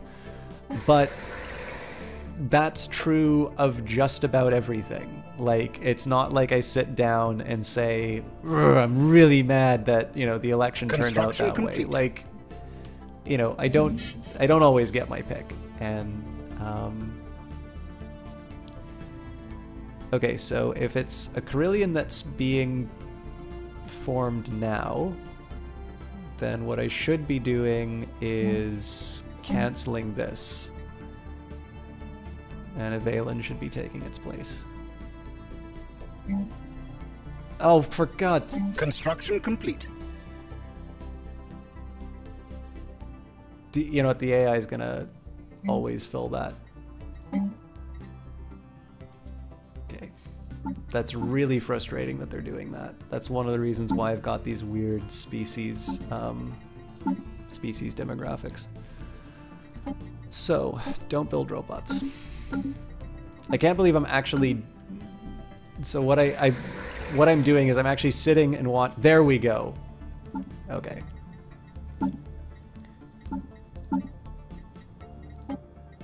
Now you can go back to building your inefficient robots. He reminds you of a very enthusiastic puppy, but also of a hip youth minister attempting to relate with the youth of today, which isn't a bad thing per se. Yeah, I mean, like, again, I'm not gonna swear an oath of enmity against him and say, you know, Canada is on the road to serfdom because of, you know, his hippie policies and all of that. That would be very silly of me. But there's, like, he is not the only choice that the Liberal Party had, and he definitely won the election, and there are things that have surprised me about him in a pleasant way, and there are some things that have, I don't know if I should say surprised me, but, like, there are some features that I don't care that much for. But I don't know, it's like the old saying, you know, nobody walks away from a negotiation happy. Like, I would much rather have it that there is somebody who I can say I think means well for the country and is interested. I have been ignoring these construction ships again, and I hate myself for it. I especially hate myself for this one. You know, I would much prefer to be able to say that whatever my differences with the individual, I think that they are acting in good faith and that they have sort of the best intentions for the country, and that while I might have policy disagreements with them, System survey complete. I might as well build the mineral or the mining network, right? Yeah, so we wound up with a paradise planet and we're just drilling constantly. System survey complete. But yeah, like, obviously, to me, it's one of these things where I could say, like, I prefer this idea that they are, you know, that they're well-meaning and that, like, I've no reason to believe that Justin Trudeau loves the country any less than I do. And obviously, that's not something we can always take for granted in politics now. It definitely feels like the stakes are always ratcheted up. They're always at this, like, you know, you're with us, you're with the terrorist level constantly. And it sometimes makes us a little bit dumber, I think, but you like him on first glance. I do hear he's very photogenic, but you don't know a ton about him. He seems like a genuine fellow, but that's all you can really say. Yeah, so, like, one of the thing that, actually, okay, so I'll be honest with you, the stuff that bugs me the most about him is actually the politics, specifically the political stuff that he does. So for the longest time, and I just think it is a disgrace on the part of our press that they did this. But they would constantly just go for these spoon-fed, like, presser moments, things that are just built for Twitter. And construction complete. I'm really running out of stuff to do for my...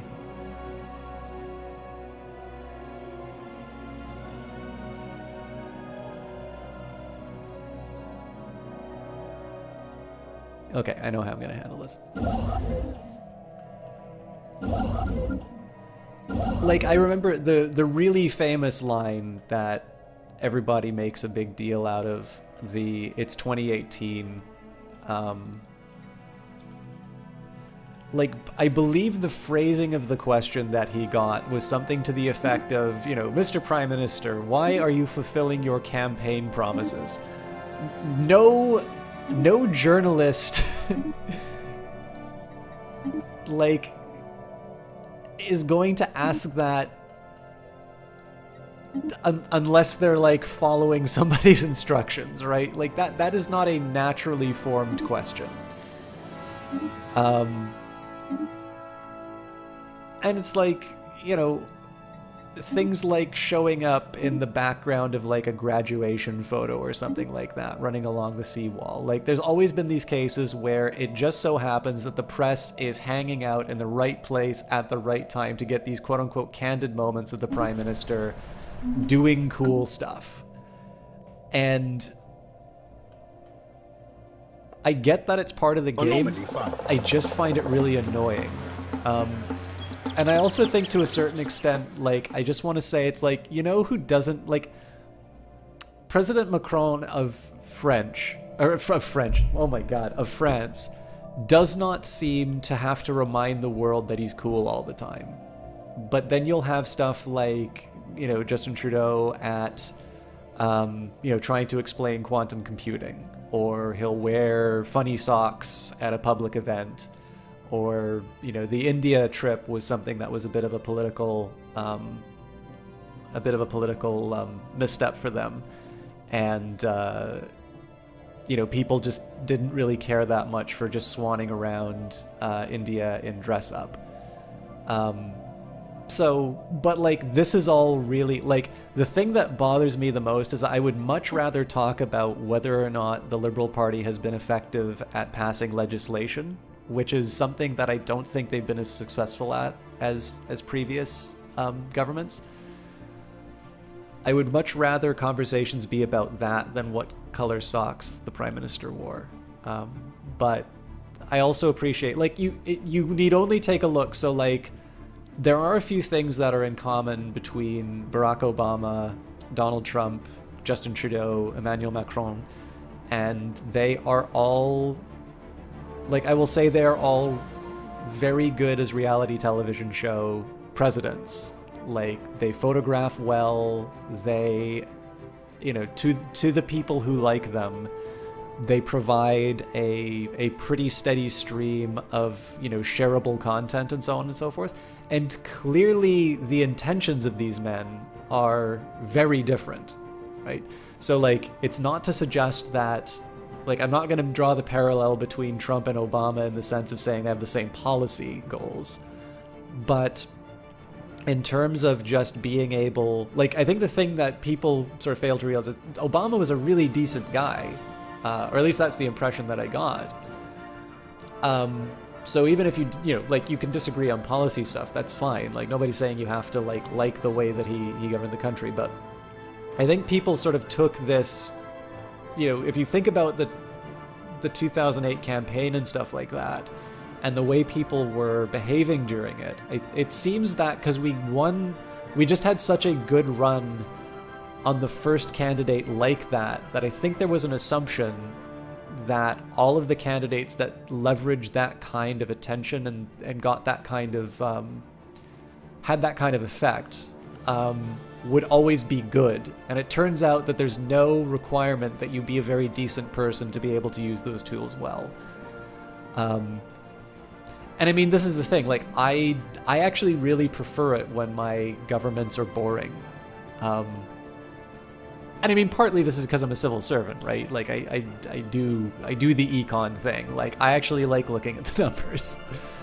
But I would not be a good politician. So, anyways, I could go full Bill English and put canned spaghetti on. Oh my god. We've detected the presence of a primitive alien civilization on Capra 2A and the Compra system.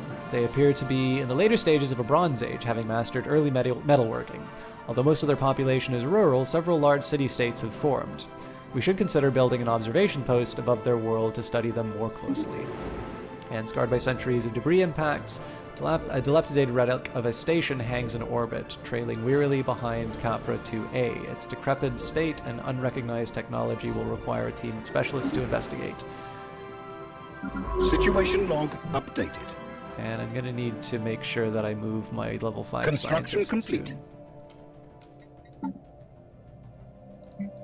Okay, so we've got orbital research mandate, and we've re-elected our I mean, that is a very handsome looking cat.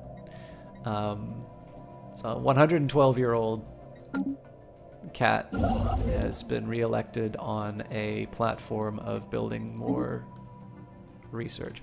And looks like we're gonna do a great job of closing these guys off. So what I'm going to do here, we're gonna finish this survey. I'm actually gonna go, I'm gonna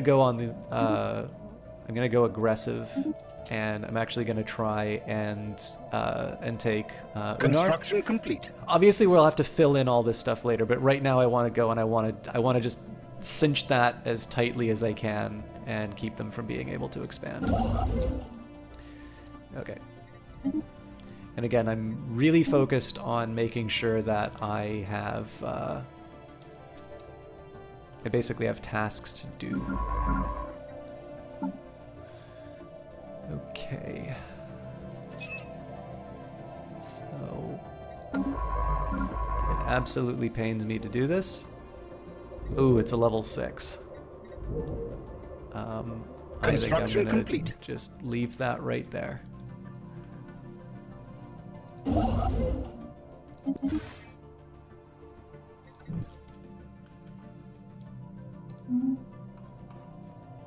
Okay, so I got some upgrades to do.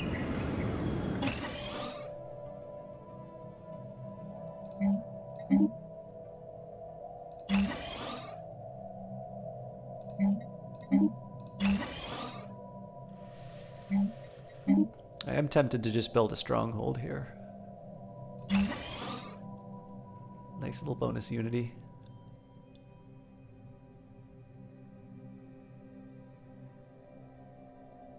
So once this thing's done sort of being born, I have one tile available to put another Valen in. As far as this terraforming job, what are we looking at? I think I'm going to start another terraform just because they take so long.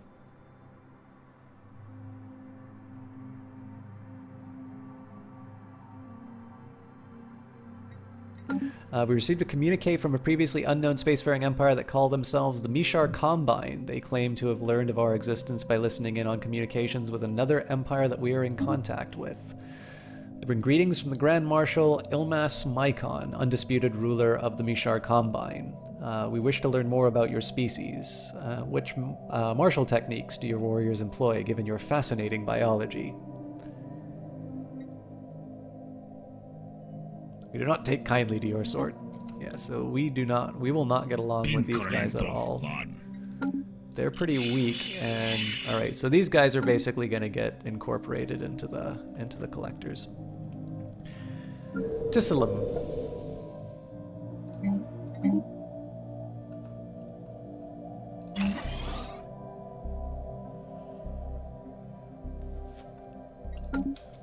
Okay, so I've got 6,000 energy right now.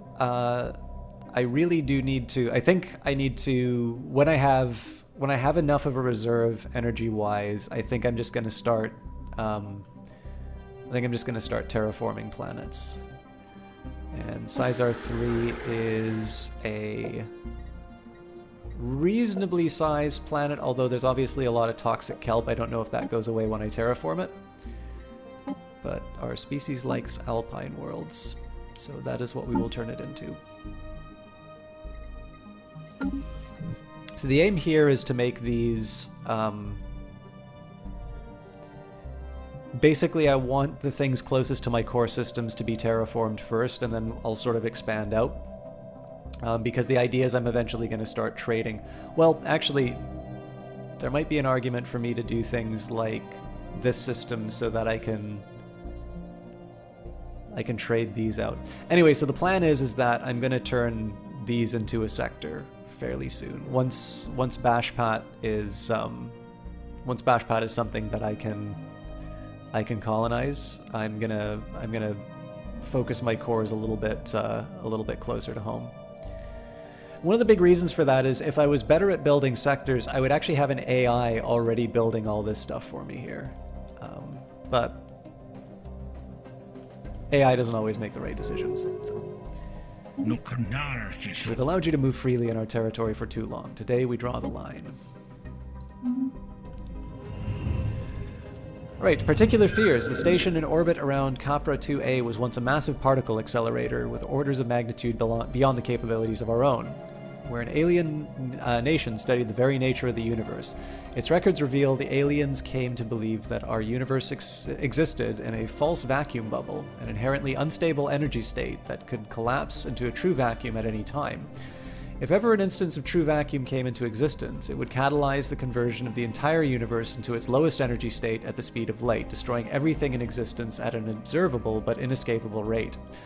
The station logs indicate the aliens deduced this process could be triggered by extremely high energy concentrations, just like the ones in their massive particle accelerator. They decided to forsake this technology, retreating into simple lives made possible by the bounties of Copra 2A. Over time, they became the primitive species now found on the planet's surface. That is such a cool idea. That has to be one of the new, Distant Stars ones. I love that idea so much. So these things right here, I think this is just such a smart thing that they did for the game too. So like these things here used to be a highly advanced civilization, realized that they had the technological capability of destroying the world, and decided to basically decided to surrender to a life of low tech. Now the real question, I am somewhat tempted to just invade the planet, but I'm not going to do that. I am, however, going to take my advanced scientist. We're going to understand infinity, and my junior scientist will take care of the survey duties, and then we'll also get them to take care of this. Construction complete. Construction complete. Okay. Looks like we've caught up. Oh, Jesus. I hope the Tuxtran Raiders don't... Oh, they're totally gonna wake me out. Nope, never mind. Just passing through. Alright, I will try building a mining station. But obviously if this becomes available, I'm gonna run in as quickly as I can. So again, this is one of the main reasons I didn't start this particular war, is because I want to use all of that. I want to use all of that influence to colonize all these little holes. Following a long period of growing support by the Association of Technologists, the Inari systems have finally embraced the faction, adopting their core values and policies. As a result of bringing this faction into their government, they have become more outwardly materialist. Okay, so the Monox starbase has finished its task until I come up with a trading hub. There's not a lot else I can do about that. So happy with that trade deal. They want Aldar crystals now, which will give 20%, but it does give me a big stack of energy credits as well as minerals, so I'll live with that. We've got barrier point defense. Arrays of defensive armaments prove much more effective than independent countermeasures. And I guess we'll go for the plasma thrower now. And finally, destroyer hulls. Advances in building techniques will allow for the construction of sturdier and more durable destroyers. And I can go for plasteel armor or space torpedoes. I think I'm going to go for the space torpedoes. And the main reason for that is just the diversity of the weaponry. But for now, we'll just do a nice new batch of upgrades. I sadly don't have the capacity for a third... Our ships have been upgraded. Don't have the capacity for a third admiral, but I'll live with that. Apparently, my specifications don't fit. Construction complete. Construction complete. Well, that's good news. Hunger strike. Okay, I've got some serious problems here. So I'm going to start by building the mining station. I'll build the starbase next. Okay. It would seem that the slavers on Trick Trek have had enough to eat. Spokespersons have informed us that a large number of slaves will be refusing intake of all food until we abolish slavery planet-wide. So far, all our attempts to force-feed them have failed. Sadly, nutritional deficiencies will be expected to lower their work performance significantly. Let them starve. I could honestly do with fewer of these jackasses. Construction complete. I could introduce martial law, but that's a big waste. So what I'll do instead, just in case there are any problems, we will land the armies. Through hardware and experience, Governor Trigg, son of Sag, has developed new skills. Okay. We have mastered a new technology. Robust frameworks for local governance created on a per-case basis to meet each colony's needs. So colonial centralization, and I can boost habitability, I can gain additional influence from factions. That's a really tempting one right now. I'm okay for influence though. It's really tempting to go for this. But I actually think I'm going to double down on my ability to gain social research, because it costs the same. But I do have a nice little sink for me to put my mineral resources into as I upgrade all the capitals.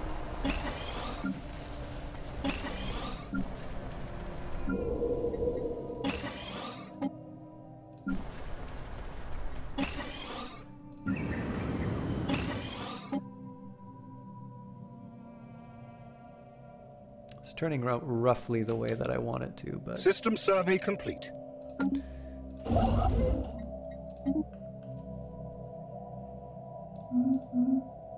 So the nice thing here, right, is I'm getting about 300 minerals a System turn survey and complete. 103 energy credits, and I'm going to continue to be to sort of be working at that pace. Our ships have been upgraded.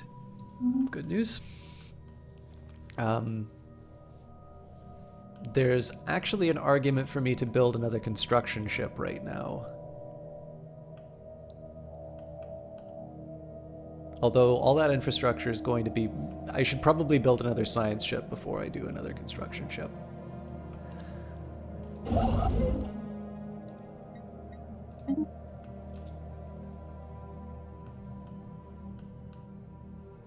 I think the way this is going to work... so I can build a new sector built around Akmal 3. And I might be able to give up Elathon for that. Okay, so we continue down the Harmony path. We can gain the Bulwark of Harmony. All organisms, no matter how perfect, must rely on an immune system to ward off the threat of outside disease. Our society is no different. So we get bonuses for defensive war, but that's not exciting for me. So, Utopian Dream, long the promise of a better world has driven our progress. With the invention of the Paradise Dome, we will be able to create environments that are blissful beyond the imagination, bringing us one step closer to utopia. And this produces food and unity while also increasing citizen happiness. That is exactly what I need right now. So, I'm gonna do this. I'm basically gonna have to brute force this. But... the way I normally handle Paradise Domes is I take an existing farming slot and I replace that with the Paradise Dome. So the thing is that I think if I go up to Hydroponics Farm 4, this winds up being a bad choice. But as you can see, I've got a huge surplus. Random guy exists! Thank you very much for the cheers! How are you doing, sir? So the way I figure it, normally I don't lose a whole lot by...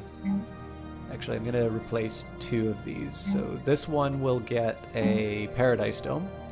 And then I forgot that I can also build a slave processing facility on this planet. So I'm going to have a slight decrease in terms of my food, but honestly I've already got a massive surplus, so I don't need to worry about that too much.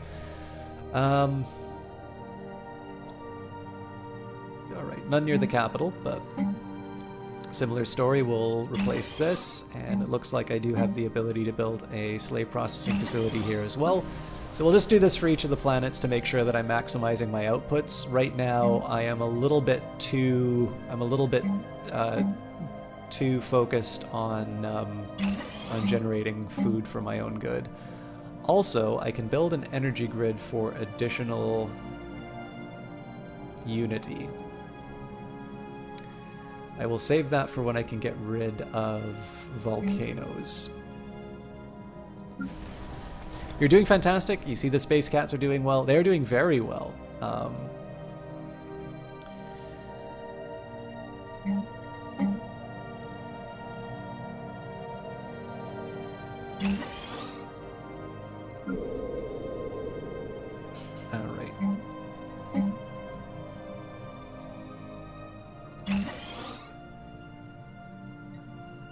This planet's not doing so well, but I'll figure out a way of dealing with the lesser beings.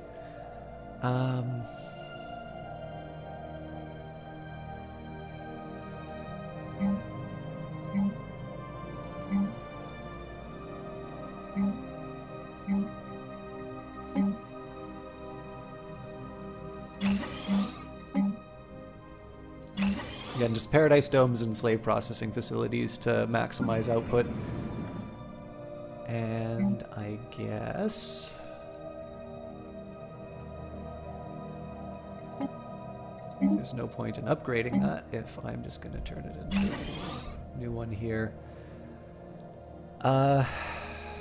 And instead of a mining network...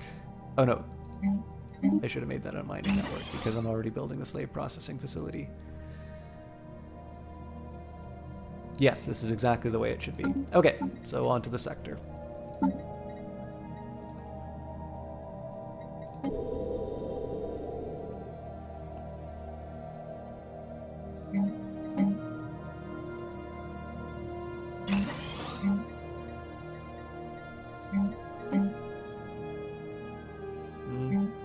It's probably I get the...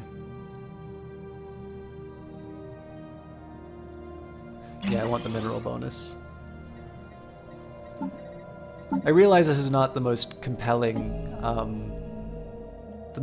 viewing, but what I'm basically doing here is where I can, I'm trying to get the... so you don't always get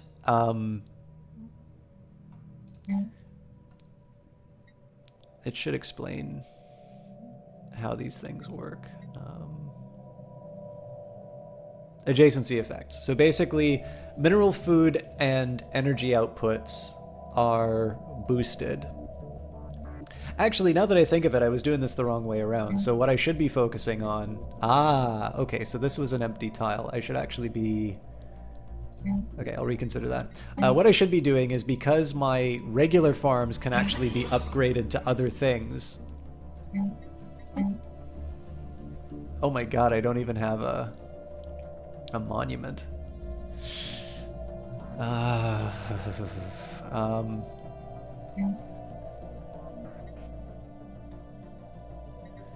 Okay. And against my better judgment, I'm going to make a monument here and hope that that species can work it. Oh, god damn it, they're already building one. Oh, I didn't know I could purge them. That makes things so much easier for me.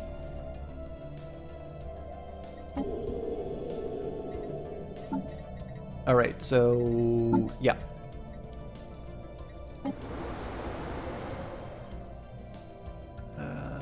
We've already got the slave processing facility, so...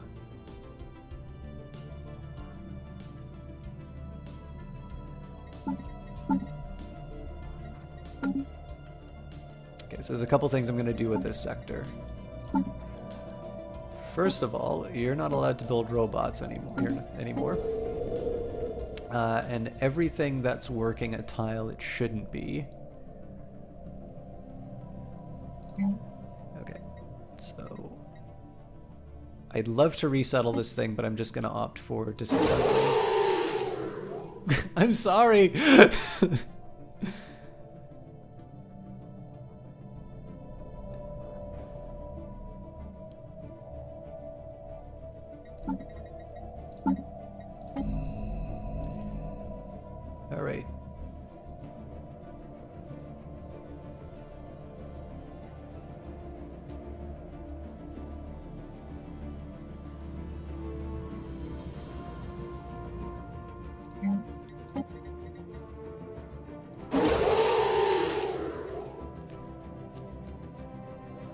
basically, if it's working a tile I don't want it on, I'm getting rid of it.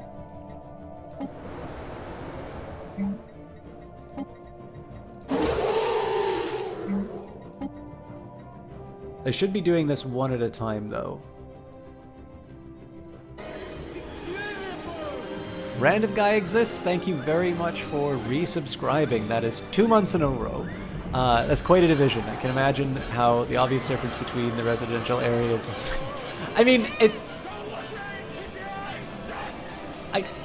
I try to keep them in as good of a as good a shape as I can manage. I'm just gonna focus on this one now. I only want there to be one spot available each time. But I am going to change my strategy as far as the adjacency bonuses are concerned, because if I keep upgrading this thing to like level 3 and all that, then it's going to maximize the adjacency bonus. Whereas this is always going to sort of... It's just going to be at, I don't know, a not very special level. Oh my god. Yeah, I don't really like a lot of the choices the AI is making here.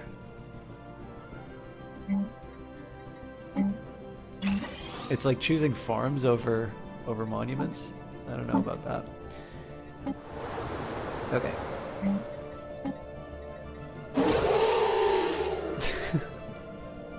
I genuinely feel bad every time I hear that sound. So slowly over time, I'm going to start getting rid of like these bots and stuff, and I'll eventually get sort of a workforce composition that's a little more intelligent. So, and Telwyn, thank you very much for stopping by. I'm sorry that a lot of this was more infrastructure related. I hope you're enjoying Stellaris. You did mention that you get it, but I don't think you said how much you're playing it. So I hope it was worth it. I hope you have a good sleep. I hope you get more of a sleep than I was having last night, and I appreciate you hanging out while I was going through a less than productive time of Twitch. And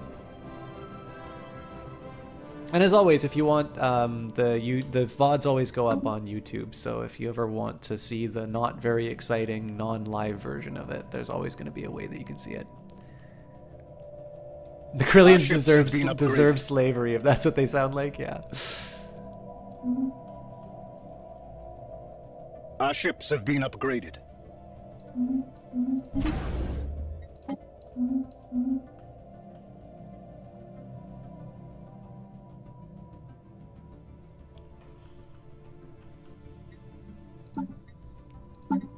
Yeah, for now, there's no new planets that are getting added to Construction complete. to any of those sectors, so there's no point in letting the AI build robots in any of those spots.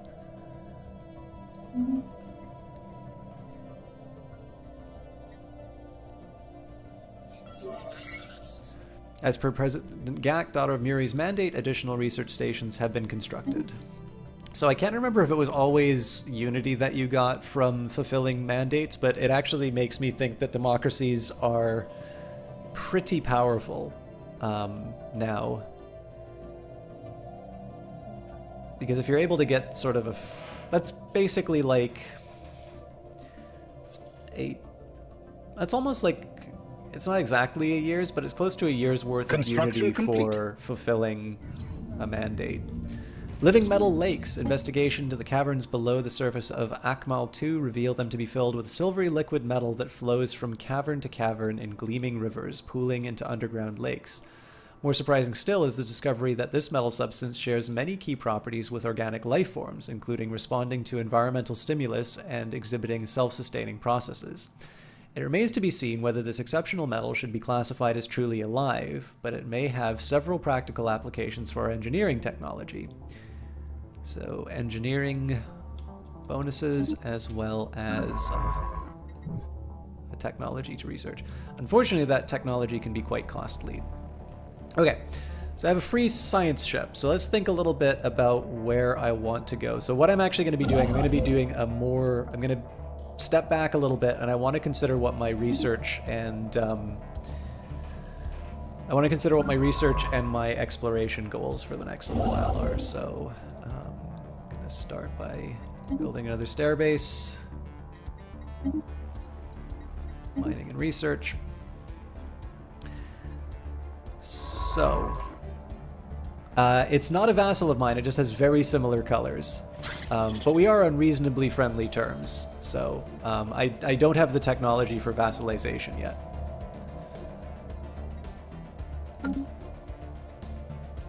I mean, I wouldn't be opposed to vassalizing them, but I don't want to dedicate, like, traditions aren't cheap for me, right? It takes about 100 months to get one. So, and I know that one of my factions will be happier if I go for supremacy, which is not inconsistent with what I want. I mean, I kind of like discovery personally, but if I go for supremacy, then that will get me some additional influence, which will of course mean that I can wage war a little bit more effectively. So I'm probably going to go for that over domination, but we'll see. Okay, so let's work out the next few... Let's work out the next few years as far as exploration is concerned. So this guy's going to be free. There's actually a nice natural boundary with the space amoebas right now, but I can blast through that pretty quickly. I can also get rid of that void cloud. So I think what this ship's going to be dedicated to is exploring all these little corners for the next little while. This science ship...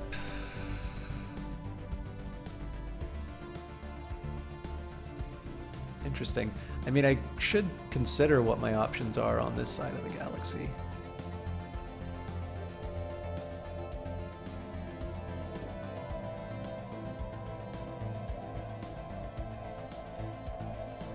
Okay, so I'm going to dedicate this to exploring this slice of the galaxy.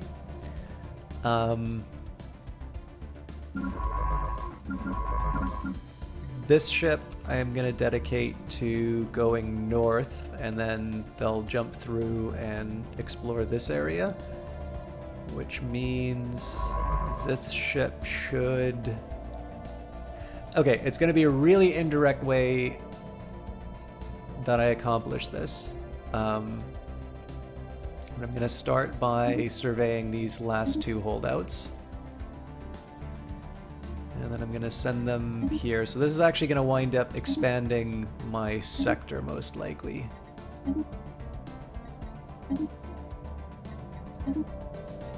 But the plan is I'm going to follow a path that allows me to start exploring here.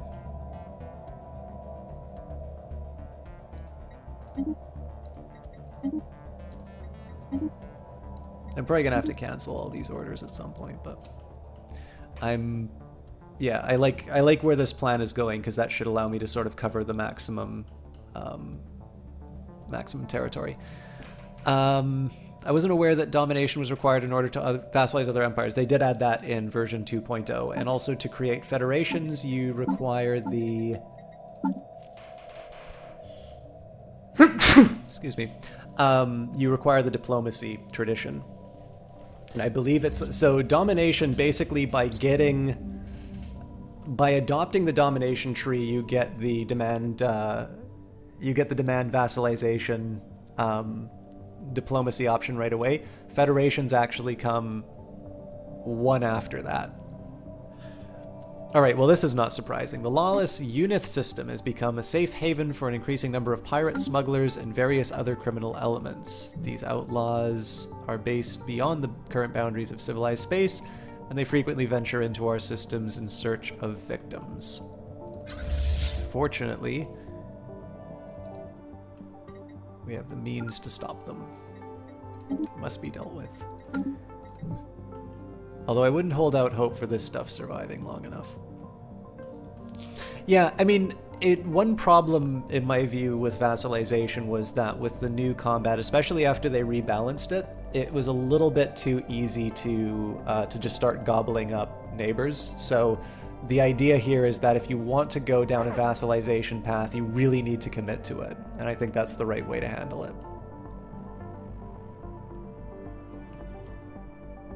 This is actually going to wind up being more inconvenient than I realized, just because it is going to take a while to get that rebuilt. Fortunately, the AI is going to handle that for me, so...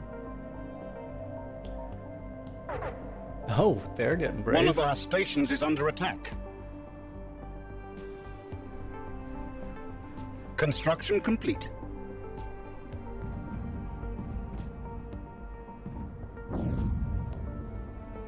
One of our stations is under attack. Alright, well, we'll build some mining stations until this is done.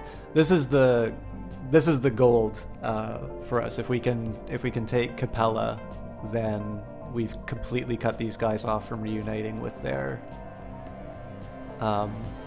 with this little area, which means if I want, I can sort of just slice it down for myself.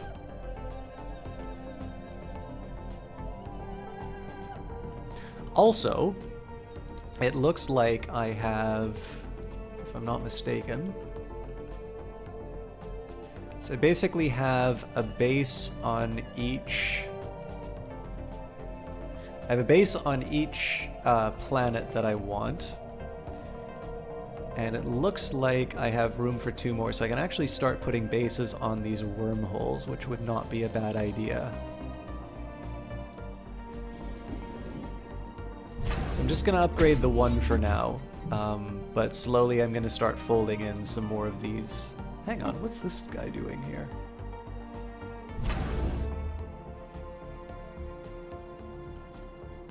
Oh yeah, that is a colonized planet. Yeah, so this is also a great example of like a terraforming candidate because, actually I've got 6,000 now. So yeah, in this case I'm going to terraform it, just because I've already colonized it. So, watch the wormholes lead to each other, that would be hilarious. And I do actually want to dedicate a science ship to working on that, but...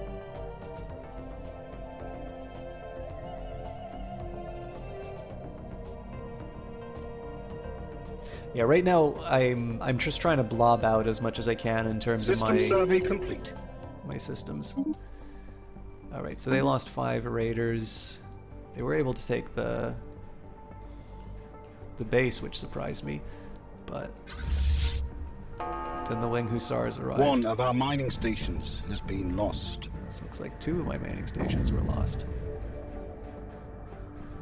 I am slightly annoyed that I didn't put an admiral into that fleet, but there you have it. We didn't lose anything, so that makes me happy. And now we will deal with the rebel scum.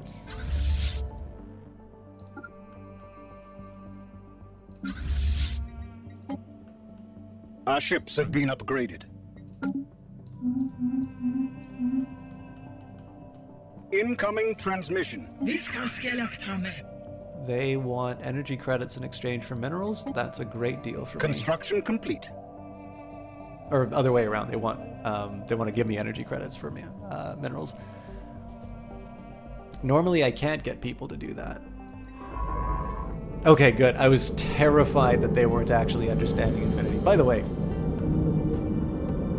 we can just sit here staring at this.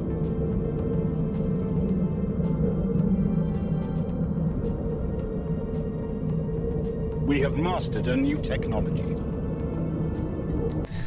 Yes, random guy exists. The L gate, well, they're not L gates. These are just gateways. The L gate that I have is in the Devil's Maw, which is technically not my territory yet, but it's sort of de facto just because I've closed off all the other paths. The other L gates are mostly in my rivals, so there, and I thought there was another one, but I might have actually stolen the L gate now that I think about it. So yeah, 2 gateways. I'm always a little annoyed when the gateways wind up like this, just because I'm not gonna use them that way. I could have sworn there was another L gate nearby.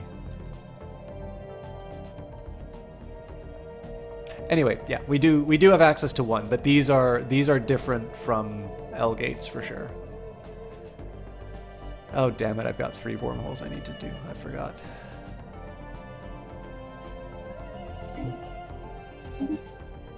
Plasma thrower, weapons that eject destructive balls of high energy plasma at targets. These plasma projectiles are extremely effective at eating through ship armor. Okay.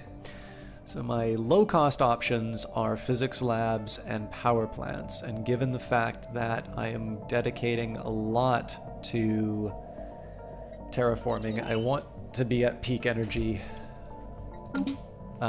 energy generation, so Xeno station engaged. The second Star Order has destroyed a pirate station in the Unith system and recovered the strong room module. 180 minerals and 100 energy credits. Nothing to write home about, but there you have it. And we didn't lose any ships, which makes me happy. If I want, I can build some more ships. But complete. What I want to start doing now is, as I build up more stations, what I would prefer to do is actually dedicate them to construction complete.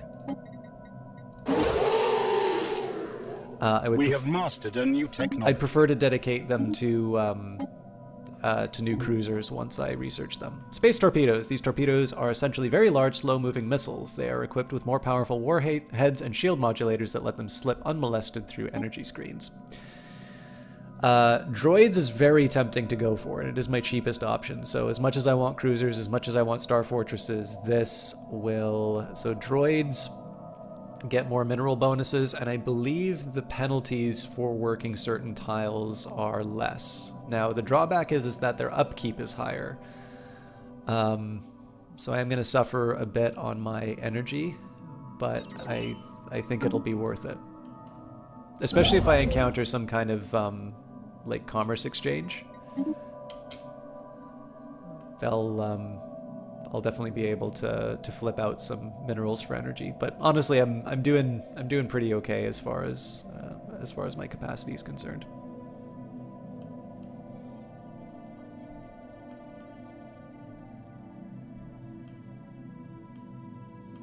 I do need to make a decision in terms of whether or not I want to start roughing these guys up at all. But the thing is, I don't really want Borbagon. Construction complete. These territories are close to the Marauders, so I don't necessarily want to go after the Marauders. Construction complete. We'll build one anchorage.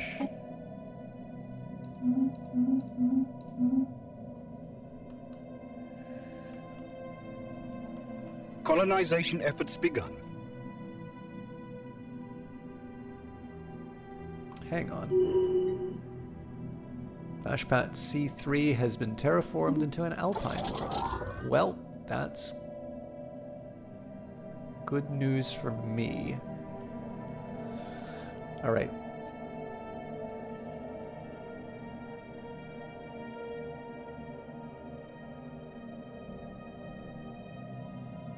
So the way I'm going to work this, I'm going to colonize Bashpat, and what I will do... Yes, okay.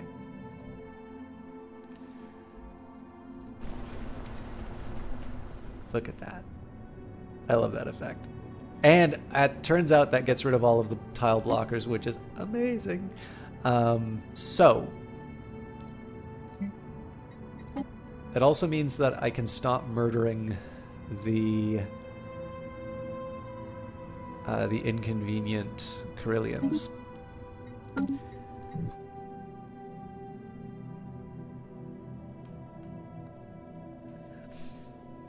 So I'm going to start colonizing Bashpat. Once the colonization on Bashpat begins, I'm actually going to turn around and start colonizing Minok. And what's going to happen is I'm going to make a new sector which has Achernar and Minok together. And... let me just see... This is good. I actually like the way that this is getting distributed.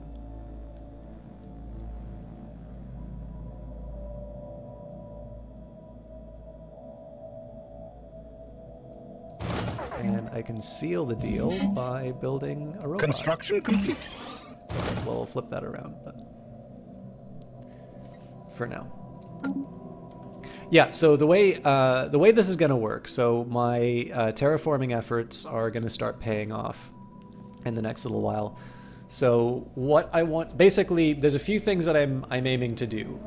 My first little wave of growth, which is sort of finding planets to colonize and whatnot, that's done. I am going to find planets like this over time, but those are going to be a little more fewer and far between.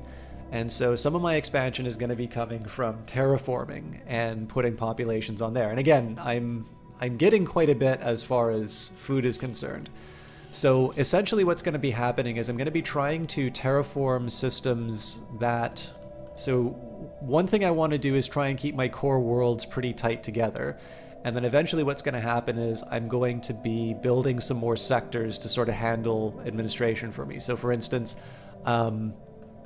once the colony ship is on its way to Bashpat, and it starts founding a colony, I'm going to send a colony ship to Minok, and then basically Achernar, Minok, and eventually Mernaz are all going to wind up as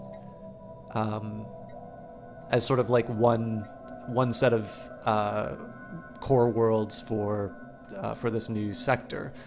I need to give up one planet, so I don't go over my cap.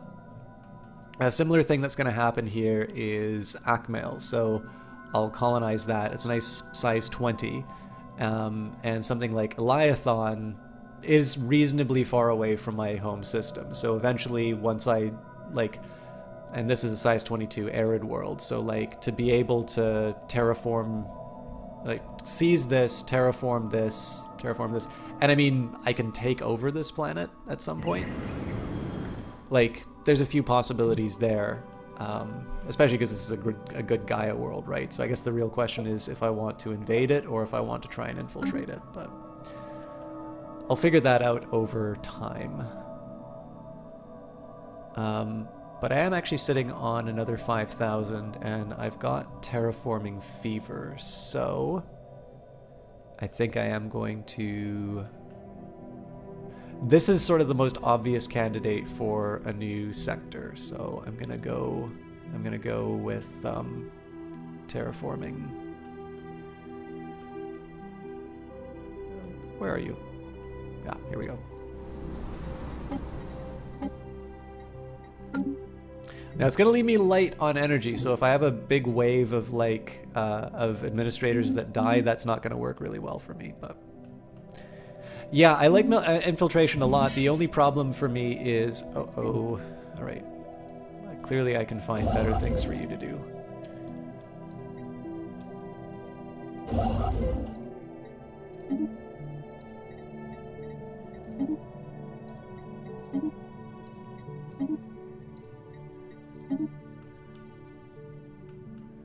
That was a drop in the bucket.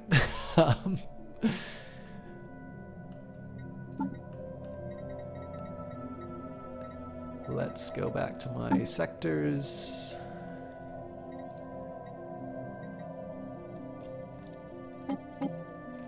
Just fill them up to the gills with minerals. They'll act as my bank. So that's the other advantage too, is that as I build these sectors, I'm going to be able to just dump a bunch of minerals into them and they'll turn into my bank.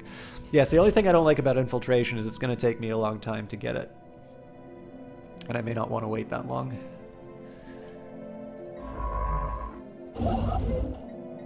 Gonna keep building these star bases. Alright, so once it's done with Yunar, what I'm gonna do is double back on some of these other systems.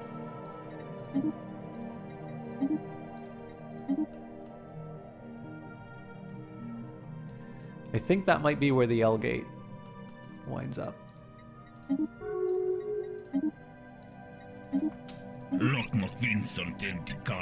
Your pitiful nation is living on borrowed time. The Valen polity will fall. It is inevitable. I think it's fair to say, Sin, if you look at what it costs to make just about anything, it is very surprising how expensive things are. Like when you talk about the markup, it is actually, in my opinion, is usually very surprising to find out how little a lot of the things that we get cost. We have mastered a new technology. But what we have to pay for them.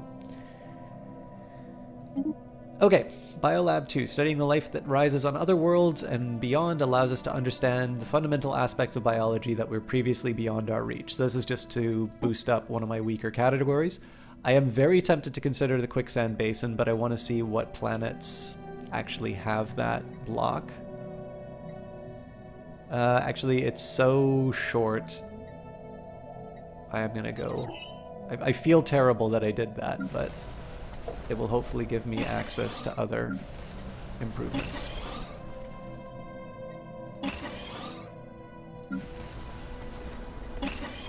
But yeah, here I'm just doing my upgrades on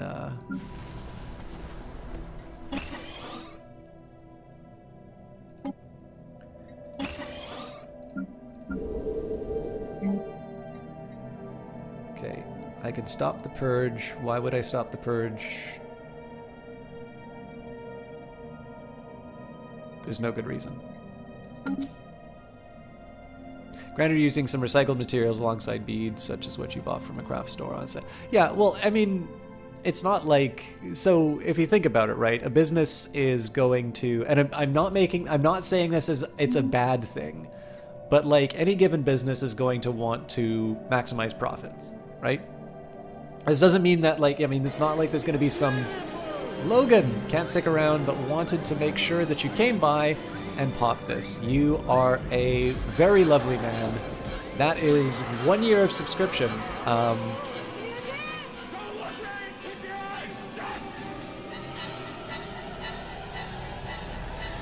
I find it hard to believe that it's actually been that long, but I really appreciate that. I know you... I have the feeling, at least, Logan. I mean, obviously, we can talk if it's different. I always get the feeling that you watch a lot more than participate. System survey and so I'm complete. always worried that you're not getting your money's worth or your prime's worth out of that. But I really do appreciate the fact that you've been so steadfast in your support. Construction complete. And I do know you play this game, so if you ever want to do like a co-op or something like that, do feel free to hit me up. I hope things are going well for you. Construction complete. I know you can't hang out, but I wanted to get that said. So it's a lot of stuff you buy in chain stores like mass-produced jewelry and such cost pennies to make, and then sell for $15+ across the store. Yeah, and I mean the other thing too is like obviously there are benefits to scale. Like clearly, if you're generating a lot of those things, you can buy in bulk.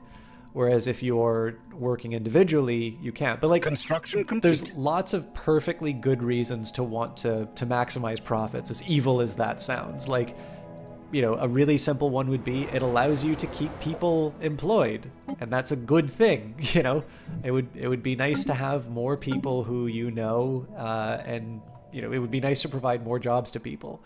Now again, that's a side effect of profit maximizing, but it's still something that happens. I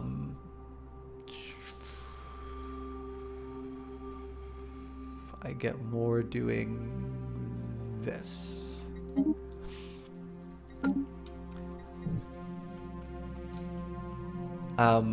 But it's hard sometimes because, like, you know, the big thing is that even though I might have studied this stuff, I am still a consumer. And I definitely know whenever I look at what it costs, especially on markups. Colonization efforts begun. I lose all sense of reason. You're not complaining too much. You'd love to make the project. Yeah. No, I'm definitely not taking it as you complaining, but it's just one of these things that I always find so surprising. Esteemed President Gak, daughter of Muri, a decade ago the Valen polity pledged to support the artisan troupe, and so you have. The time of your patronage is coming to an end, but we would be remiss not to ask, would you care to renew your subscription for the finest arts and crafts in the galaxy? I would love to do this. I really would. But I do not have the energy credits because I've been spending too much on terraforming. We got that subscription because we sold our goods to an alien species, and unless those alien species want to construction complete. Want to give me the moolah? That's sadly not happening. Oh boy.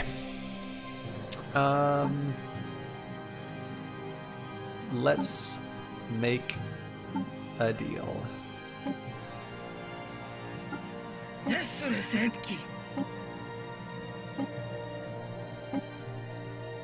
Nope.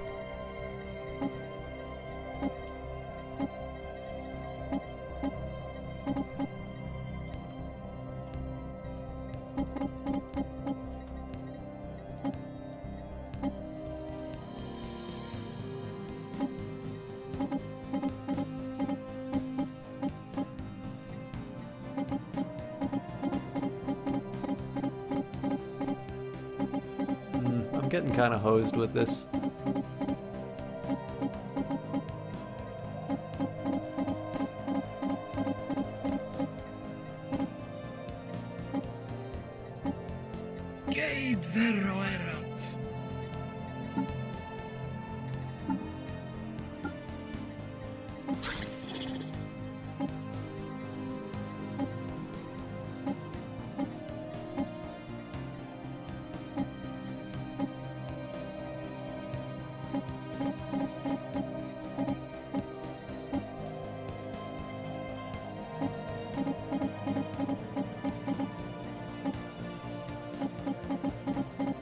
Yes, I am that that neurotic about my deals. I'm generally okay doing it with these guys.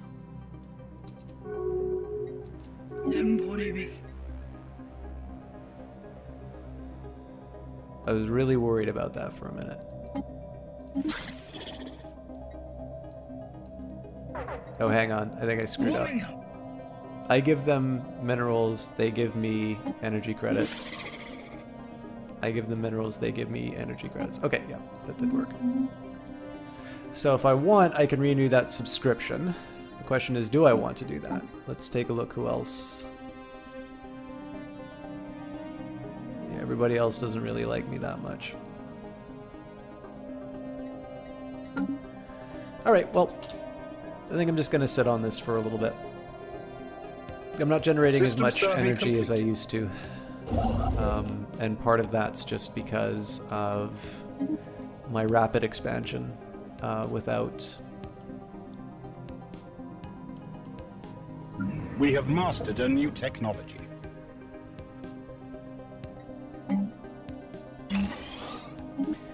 The process... Ooh. Colonization efforts begun. Okay, I'll do these in order.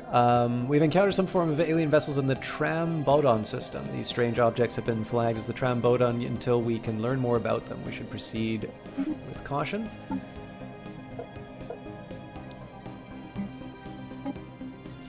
The process of soil depletion normally takes millions of years. With advanced fracking, chemical engineering, and hydraulic management technologies, even the porous substrate can be turned into a fertile topsoil.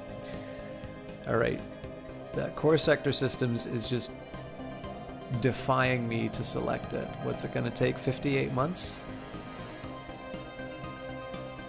I'm going for it.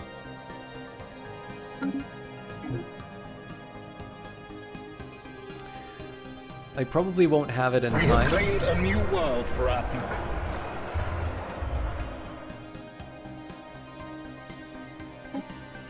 Oof. The threat of forceful intervention has done little to dissuade the disruptive elements on Tir Trek. In fact, the locals seem to have lost faith in this method of control. Special project complete. Everybody's becoming pacifists now.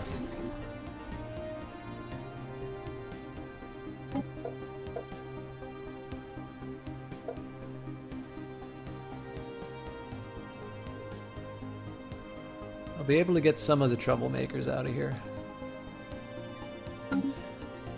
This is great news. After successfully translating their language, we have established communications with the independent space station of the Mutagan Merchant Guild. We've gained 48 influence for it.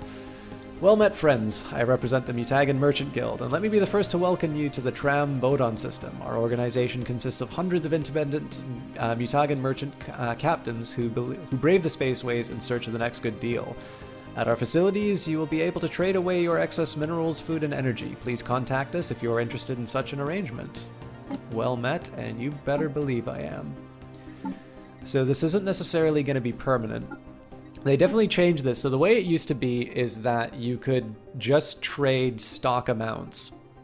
That doesn't happen anymore, and that's actually not a bad way, because what could happen is you could like hoard food or something like that, and you could kind of create these suicide fleets that you just kept charging in.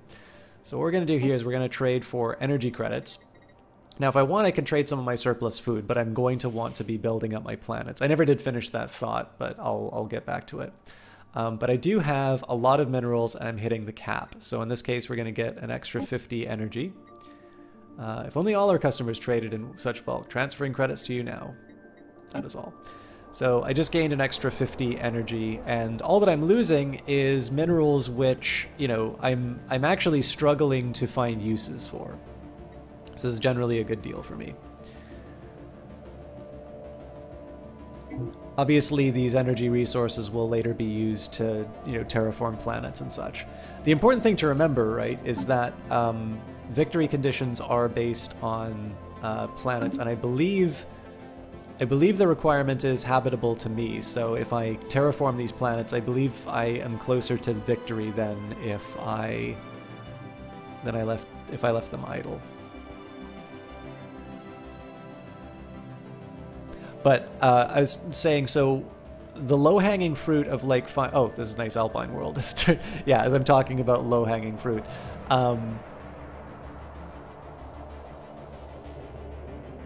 That makes things a little complicated, actually. So we'd say 1, 2, 3, 4, 5, 6, 7. I think my core worlds would look something like...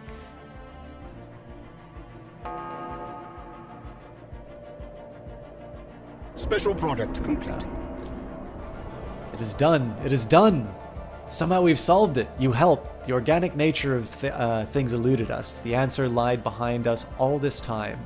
Of course, thank you, little ones. The universe is vast yet so small, but now we see it in all its simple glory. It's lovely. Now that we've calculated infinity, there is but one thing we can do now. We can show you the truth. Farewell, young ones. Glad we could help.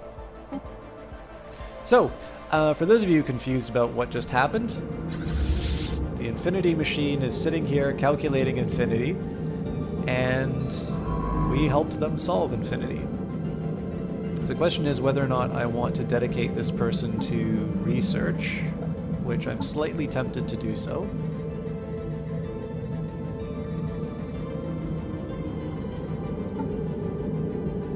Alright, so we've got level 3, 4. I'm gonna wait until the power plant is done, but I am gonna put this more senior scientist on the job.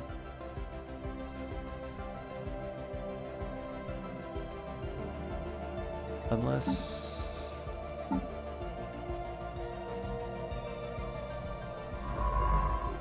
yeah. Okay, so I gotta think a little bit about where my next exploration plans are gonna be.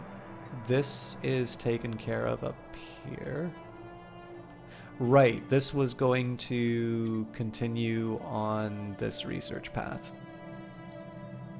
Or sorry, survey path.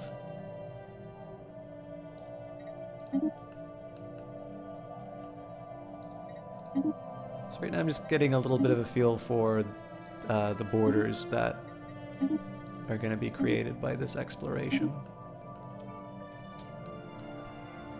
I do kind of want to move on the basis of checkpoints. Oh. I should be able to handle it. So I'd probably want one Ambrus. Well, Ambor is best. But one Ambrus is like my secondary hold. They've already taken the good choke point of Kaima, so... But this unknown system's not a bad one. Yeah, I mean, this really is the ideal place for me to sit. But I don't want to curtail my exploration just because I find it hard to defend against somebody who is inferior to me.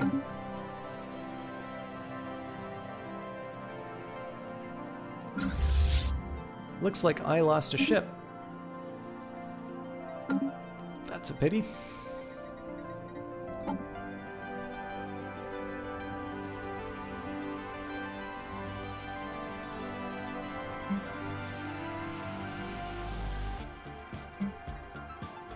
Yeah, I don't get this at all. The fleet manager doesn't at all correspond to what's going on. I'll just build a new Corvette and be done with it.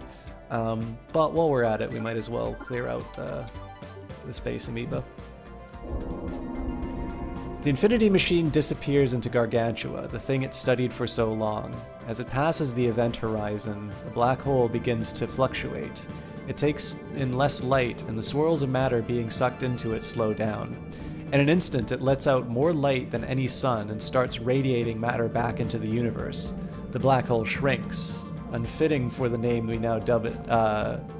unfitting of its name, we now dub it Pantagruel, causing time dilation to become even stronger around it.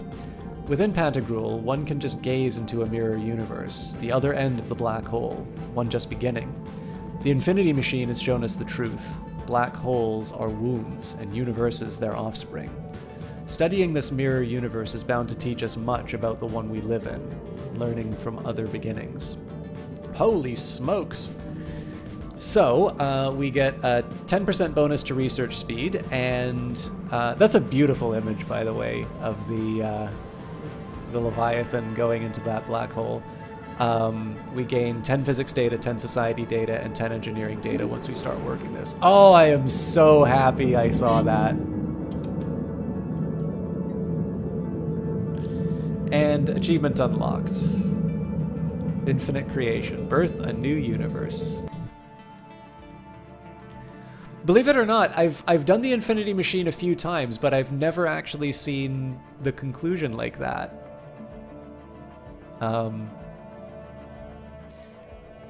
I like how that ends a lot. That's a very beautiful image.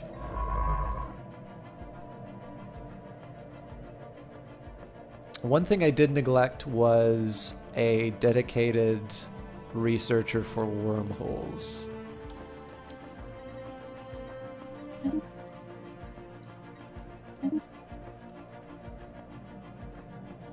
Okay, actually, I'm gonna realign my priorities.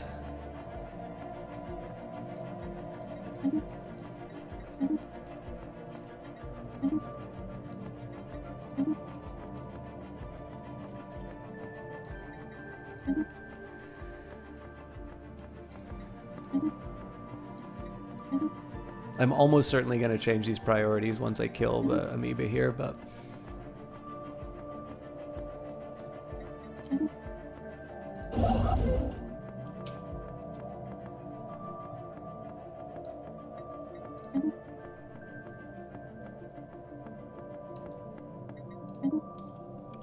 And of course I got the thing I was really looking for, which was the ability to just completely deny these guys that holding.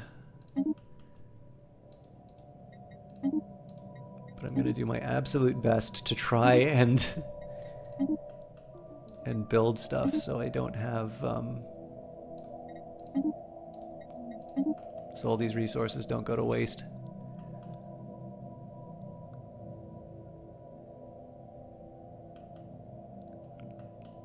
Construction complete.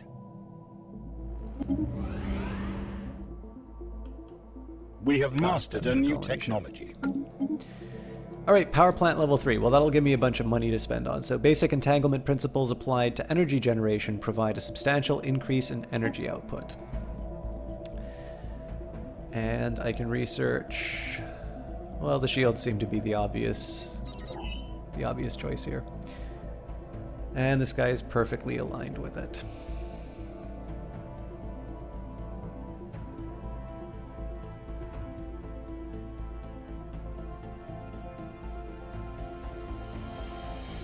Yeah, so as silly as it sounds, I'm actually leaving this really high-level scientist to continue searching the universe, because right now all the other roles are actually better suited.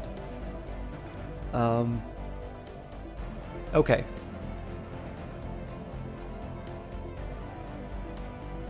I should have done this a while ago, but let's build that replacement Corvette.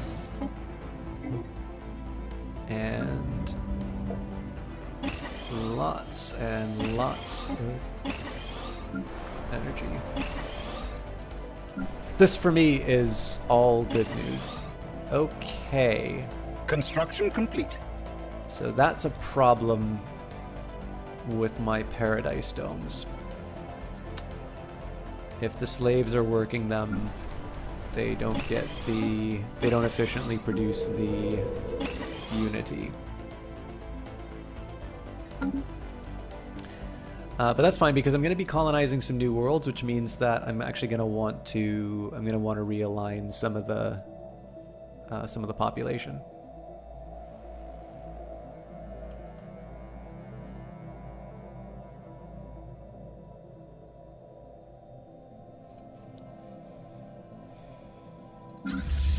So I'm just going to leave the 3rd Star Order here. We'll combine it with the 5th Star Order once they're done punching aliens.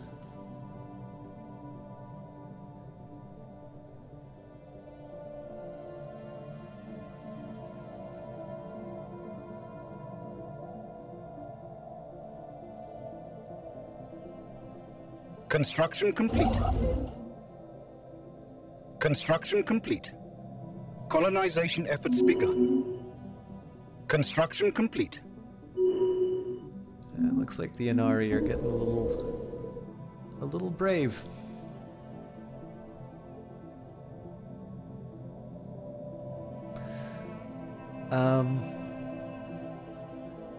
So yeah, I'm gonna need to mess around a little bit with some of my population structures, but I think by and large we'll be okay.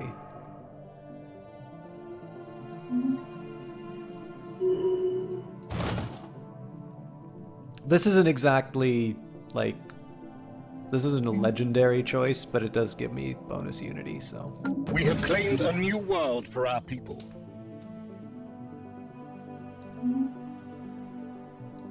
Alright, now I thought that would put me over... I thought that would put me over the edge.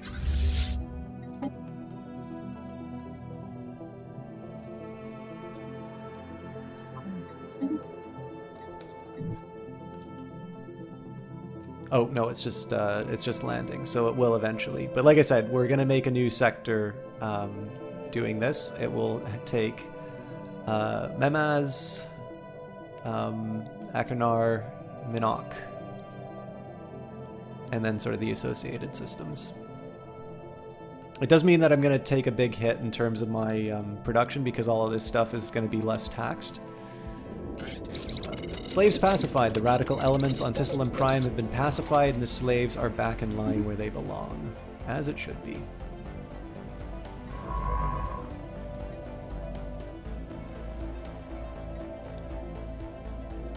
Alright. Xenomongrels have declared war on each other. The Glidar Concordate has declared war on the Irabot Core. It's an AI.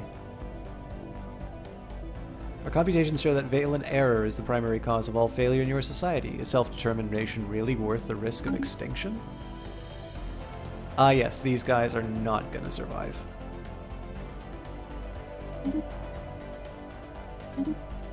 Okay, I'm gonna use my science ship remarkably inefficiently. But it'll be totally worth it.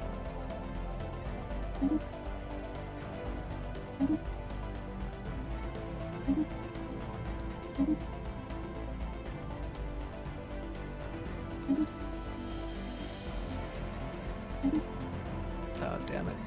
Yeah, this path doesn't make any sense.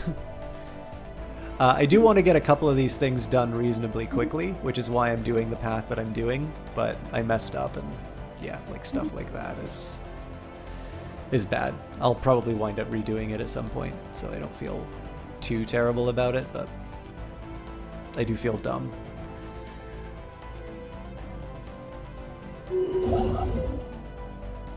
Oh, that's right, and I need to spend money. The hell am I gonna buy?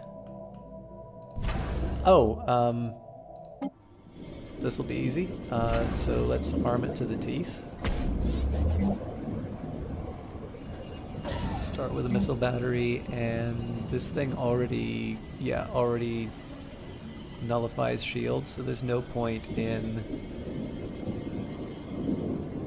comm jam.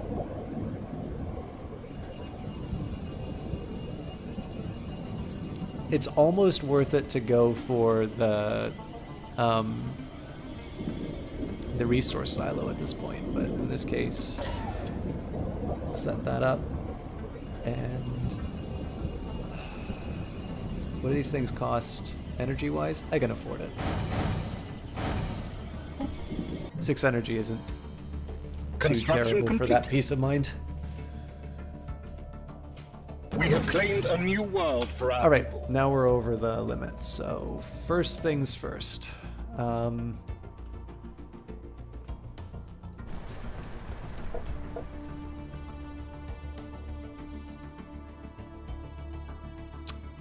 gonna get these guys working on tiles. Yeah.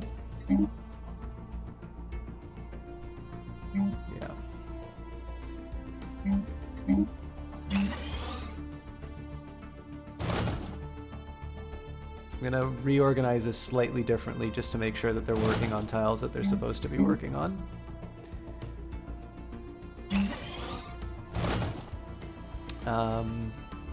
And I'm going to bring exactly 1 slave over.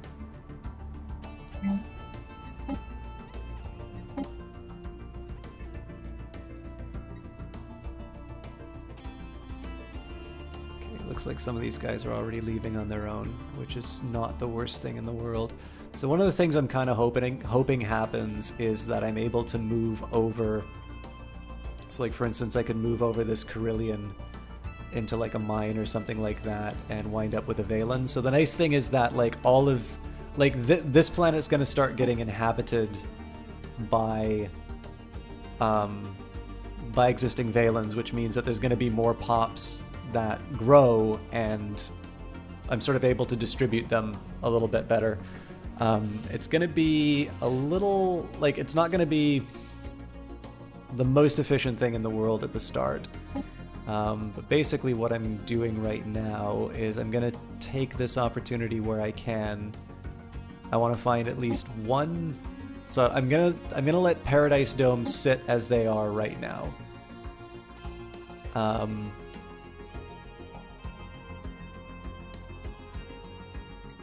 And I'm basically going to find 1 mismatched. Yeah, so something like this is a perfect example.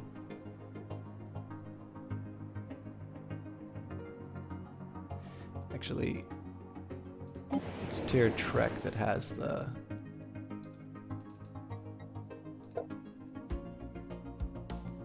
all the unrest. Okay, so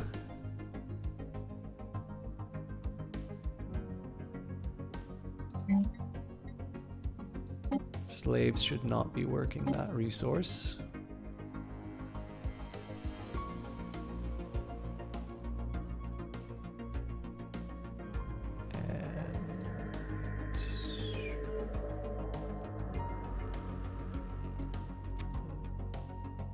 Well, might as well make them work here. So best case scenario is a Valen winds up in that spot, but I do need to take a minute and build a new sector now. And unfortunately that sector won't have a governor because I am at my leader cap, which is a bit of a problem. But I'm not going to get too sector crazy at the moment, so...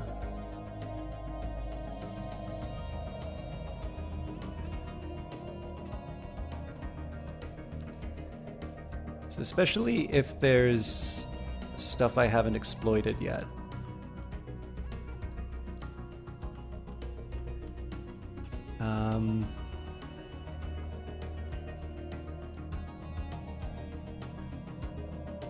Okay, that's actually pretty good for the bottom line. Let's make the necessary cuts. That works for me, especially because these will wind up added to the sector.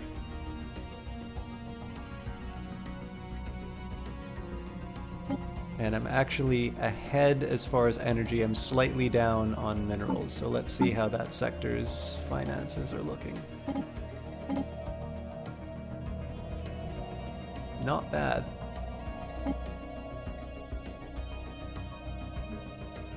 Okay, so against my better judgment, I'm going to allow them to build robots. And I'm mildly tempted to build a dedicated... Actually, I think I will. Okay, so first things first, let's upgrade the starport. That'll bring me to my cap, but that should be dealt with fairly soon. Bashpat's got what I want there right now. I have a feeling there'll be some migration that occurs.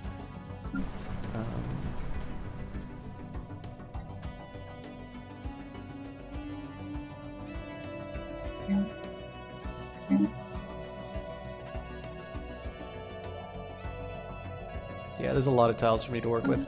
I'll leave that be for now, although I am looking for more things to put my resources towards.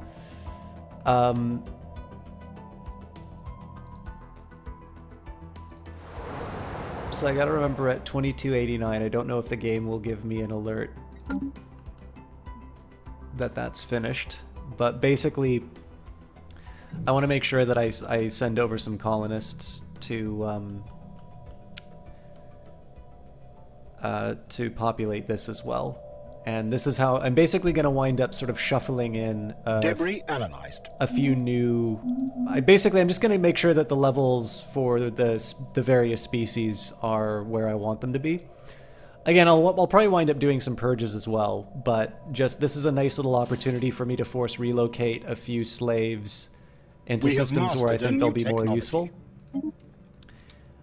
And we've got droids, so upgraded robotic workers. These units have expanded movement range equal to that of most organics. Their neural processors have also been greatly improved.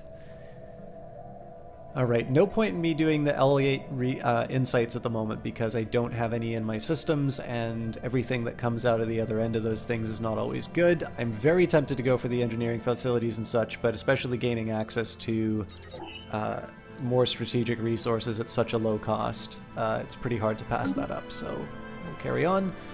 Oh, my science ships are being productive, they are, and I feel like there was another thing that I was looking for. Oh yes, let's take a look at how Tier Trek is handling the...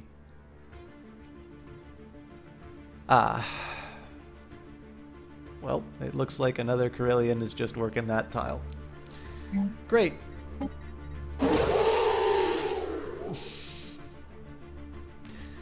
I am slightly tempted to put a ban on breeding, but I don't think the distribution problem is quite bad enough for me to justify that yet. Construction complete.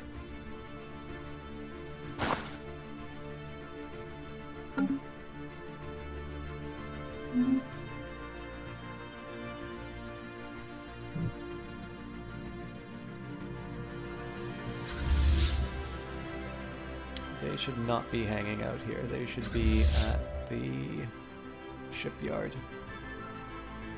So problem with leaving those guys there is that they don't get the benefit of the crew quarters. An unusually deliberate geometric configuration of minerals drifts through the debris belt X9U46 and is possibly of alien origin. So that was basically just me leaving energy on the table, which I don't like doing. I think by the time this stuff is done building, I'm going to be able to sort of build a path to Themrin 3. It kind of depends on what this science ship winds up doing. And once these guys get back to the capital, I can combine them with a I can combine them with my new Corvette. And again, it would be nice if I had a stronger navy. That will come complete. Reasonably soon, I think. Gilded Cage. The mineral construct is, for lack of a better term, a room. Made out of the same type of minerals in common use in the Valen polity, the construct is a hollow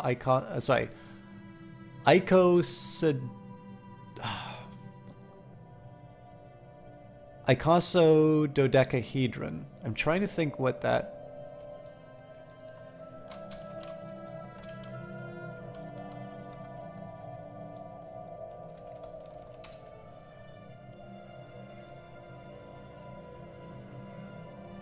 Oh, it's D20.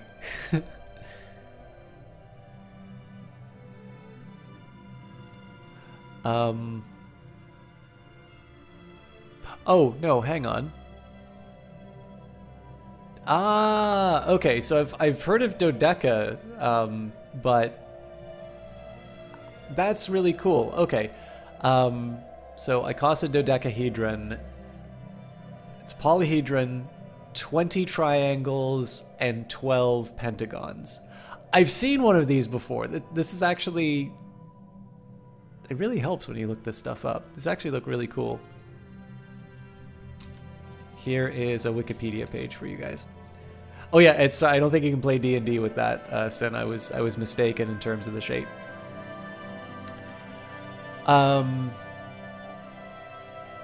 Resonance scans indicate it is mostly hollow and was likely inhabited at some point in time. Unlike its pristine exterior, the interior is in complete disarray, possibly the result of an intentional act of sabotage. Science Officer Scene, son of Merc, reports that this makes it difficult to learn anything of value from the construct's insides, but stresses that the engineering techniques involved in creating the outer shell, eminently capable of withstanding the stresses of deep space, must have been tremendously advanced. Incidentally, if I get to another upper limit on my minerals, I'm just going to dump all the minerals into the. Actually, I should do that. So one, I should terraform another planet. Ideally, one. So what I'm going to do now, because I can add them to the sector, I'm actually going to start terraforming these worlds. Unless, I mean, I don't really want to. I don't really want to worry too much about this planet.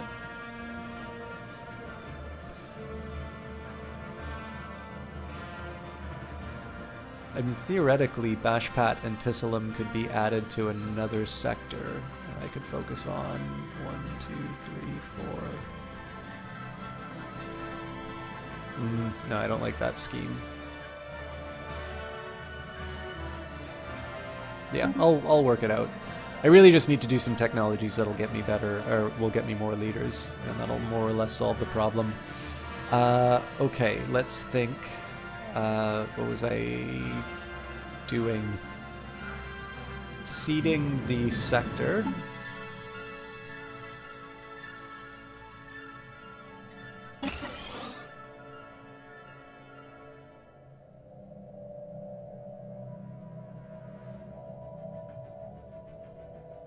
I wonder. Yeah, that doesn't work.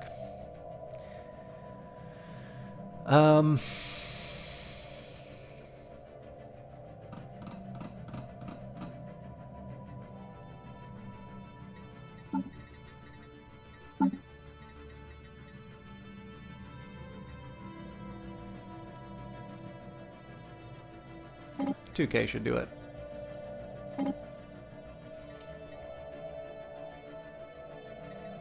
We'll tax them a little bit on their minerals because there's no sense in them producing just about as much as I do.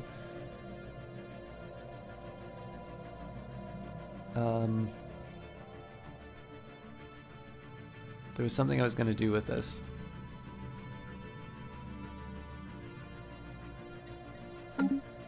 Right, terraforming. Oh, but I don't own these planets, so there's nothing for me to terraform yet.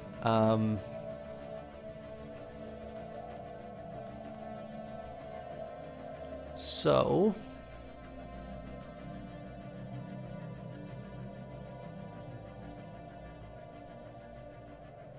I mean, size 18's not bad. Or I found a new sector. I think I'll terraform this bad boy because it's going to take a while. So I think the next logical sector is in this area. So 1, 2, 3, 4, 5 systems. They sort of take care of this lower area. And then of course anything else that they sort of find. And again, that lets me sort of retain this nice core. The devil are you doing? Oh, they're colonizing with droids. Well, lots of luck. System survey complete.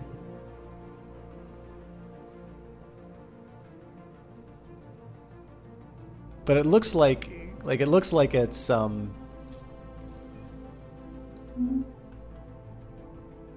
it looks like it's not droids.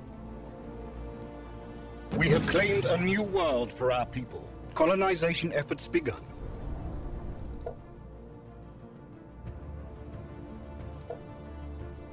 Well, we'll see how they do it. I mean, through hard work and experience, scientist Seen, son of Murk, has developed new skills. Hello, the exception. I'll just warn you, I was planning on wrapping up pretty soon, but I will do my best to keep you in mild entertainment. Oh my god, it's almost midnight. Very mild entertainment. Yeah, I gotta reconsider what my construction ships are up to. This guy's almost done his work, so let's get him. I really want Pantagruel to be incorporated into the system. We have mastered a new technology. Okay. These new shield generators represent the next generation of energy screens, replacing the older deflector technology. They offer significantly better protection. Good news? Cloud lightning is kind of tempting, and it's pretty cheap. Cheap is a cost I like. And Urantic crystals have rare reflective properties that enhance the effectiveness of energy weapons. And I feel terrible that I'm actually going for that Corvette Hell upgrade, but fight me. System survey complete.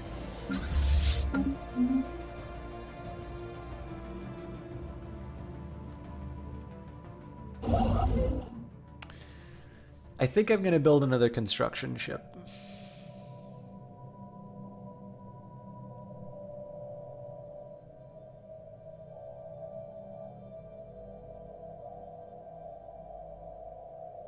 System survey complete. Well,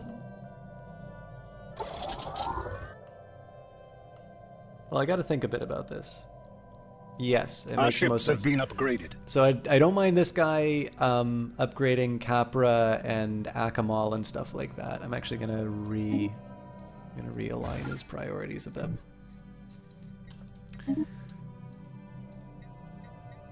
So that's all well and good, but what I'm gonna do instead is I'm gonna get him expanding out in this area, at least temporarily.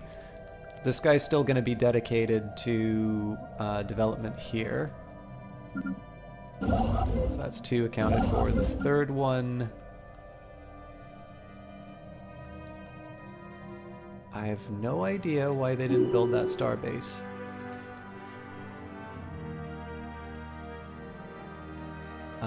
That's a little frustrating they did that. You know what, we're just going to build the starbase and then we'll leave it there. Yeah, so I think it makes sense to build one more construction ship, but only one more. And I'm going to mostly focus on actually expanding the territory down here because there's going to be a construction ship that the AI will take over all this. Hey Johnny, how you doing? Guys, for those of you who didn't see him, Johnny Big Time did a very wonderful cooking stream. He set up a camera at work, and I got to see him chop onions. Actually, just got home from working. I actually want to take a second and show you guys this, because this is This is hilarious in my opinion.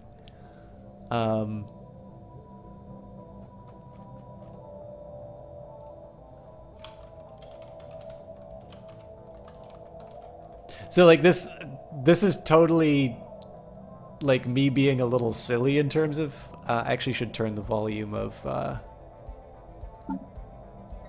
as wonderful as the music is. So Johnny's a really fun caster and stuff like that.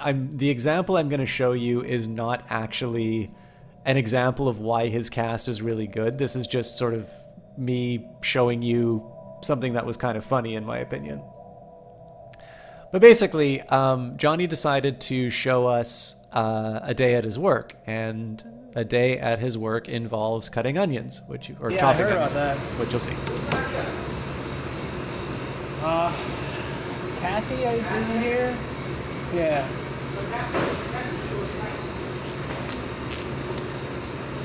I like to imagine him with like a big chef's hat, but I know he's not wearing a big chef's hat.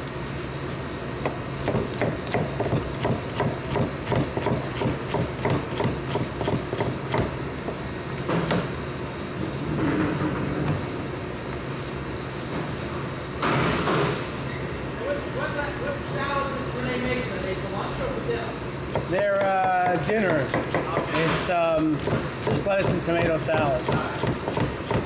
Right. So, like the funny thing here is I actually find this like really interesting to watch because I'm not that skilled in the kitchen. And like I don't know, like when Johnny talks about his work, it's actually kind of fun to hear him talk about it and to hear him talk about his study in that. And I'll get to that about his cast in a little bit. But there's this moment which I love. I'll just play it once and see if you guys notice it. But there's a moment here which the timing was just so perfect. I had to share.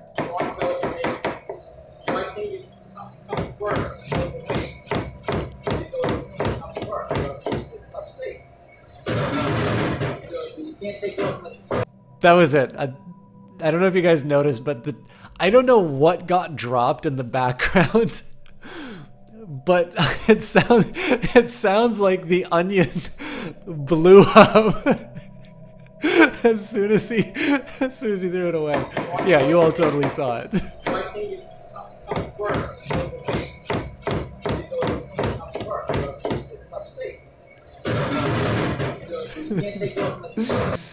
So anyways, that was I've not seen beyond that like 2-minute mark because I don't know, I just kept replaying it. It was just too good.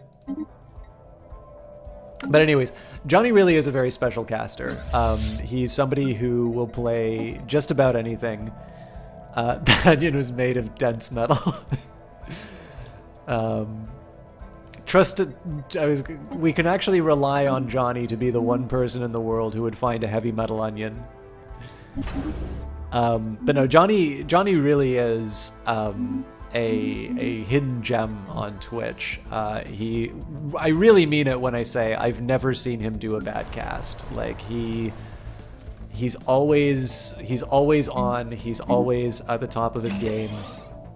He does just a great job of identifying sort of the fun and the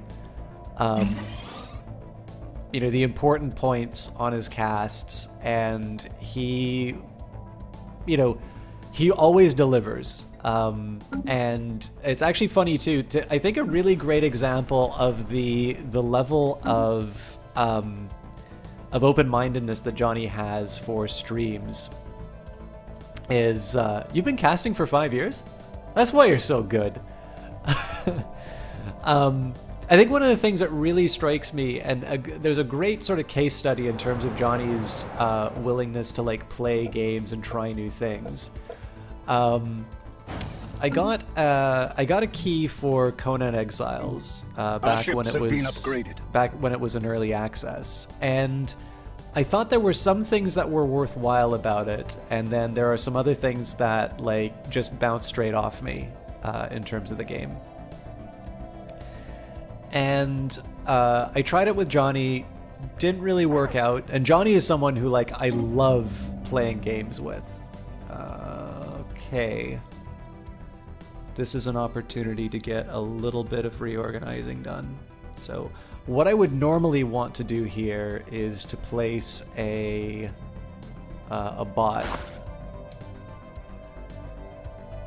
But what I'd like instead would be for a Velon to start growing in that spot. And that's exactly what happened. Our ships have been upgraded. Okay. Anyways, so, you know, the game went along. It did improve in some respects, but maybe not quite enough to, you know, to quite get my attention the way that I think they wanted it. And I did intend to, like, cast it again, but when I had a real time to do it. And again, I love playing games with Johnny, but, like, I think we were both sort of the opinion that the game didn't quite deliver on its initial promise. And I don't know who brought his attention to it. But yesterday, Johnny was, you know, he was in Conan Exiles again, and I kind of just invited myself, if I'm totally honest. But you know, he picked up the game again, and actually, it's pretty darn good, all told. I think the stuff that I didn't originally like about it isn't really a problem anymore.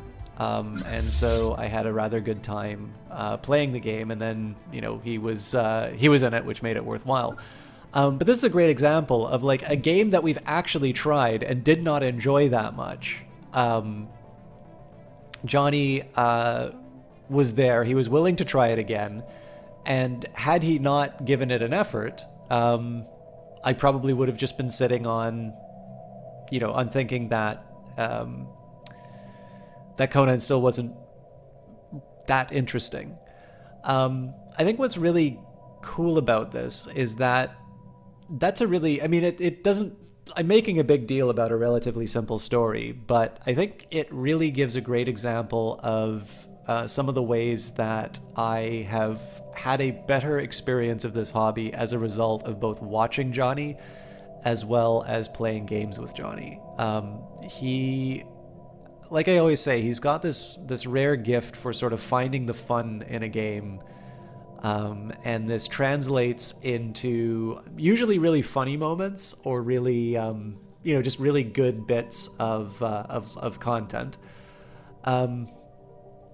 But yeah, he's got this, he really does have this gift for, I guess, like, even if it's something that all evidence pointed to not being really worth the time, he is really willing to give games a shot. And as a result, I have been compelled to sort of try out some more things.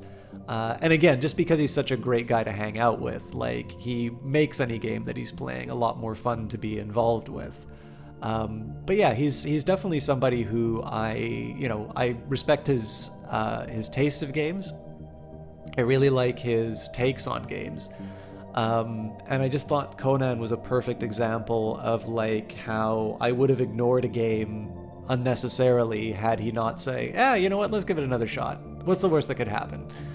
And as a result, I had a rather enjoyable Sunday playing it. So it's not, I mean, I'm not going to go into the depths of his soul over this one, but it's a nice little example of just really simple ways that Johnny tirelessly turns on his cast when he can, does the best show that he can. He's done everything from my favorite XCOM stream to Far Cry to Wolfenstein.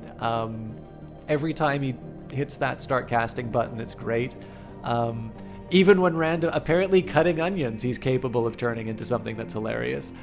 But yeah, he's a really good guy, and I really like taking the time to give him a proper shout out, because I think, you know, honestly, if you like watching streams, Johnny really should be somebody that you check out. Like, I know that sounds like one of the most generic possible recommendations that I can give, but he really is that good. Like, I don't know what type of person would not like his channel.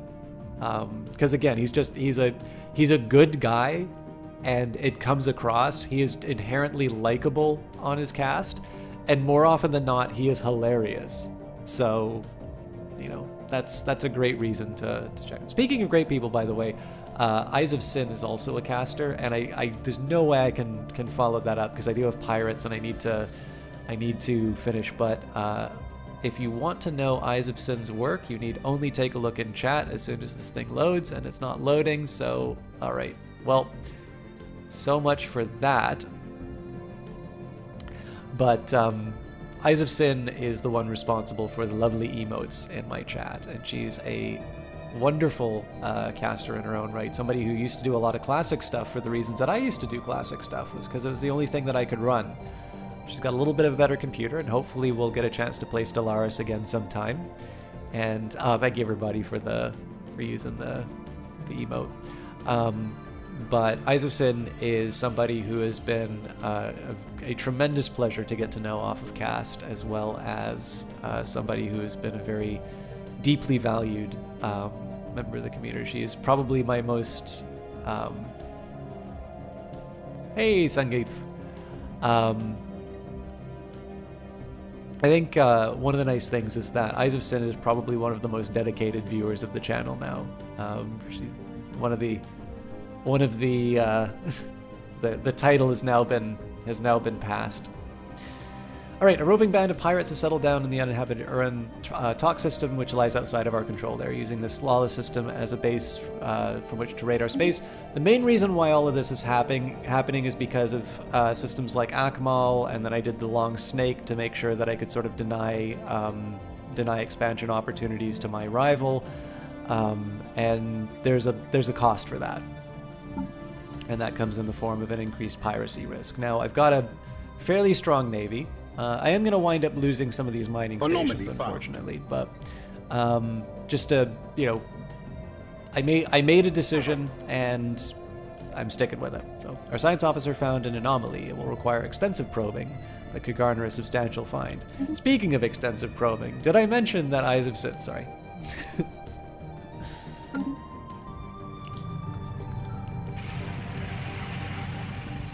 Have a good one, The Exception. Alright, the Cormanthi warriors sighted. For several months now, we have received scattered reports of small numbers of alien mercenaries and privateers operating on the frontiers of our space. They call themselves the Cormanthi and are apparently exiles from a nomadic warrior culture inhabiting an overcrowded space stations in and around the Yugzim system. Their passage near our space proceeded without incident, but they have warned us against trespassing in Yugzim. There are no Cormanthi central government to speak of, but their various factions are engaged in constant infighting and often launch raids against neighboring star systems. Indeed, given their vast population and space-based production capability, the Cormanthi would likely be a significant galactic power if they ever stopped killing each other. Outsiders. We are the Cormanthi. Unlike the civilized star nations of the galaxy, we have no single master to lord over us, but I have been chosen to convey this message to you on behalf of other houses. Do not try and impose your soft and effete ways upon us. You may freely send your alien ships into Cormanthi territory, but do not expect them to return. Our warriors will welcome the diversion, however.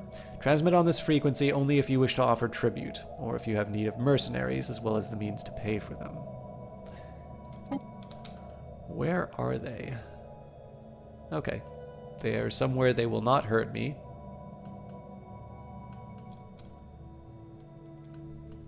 But they're also not really against any rivals, so...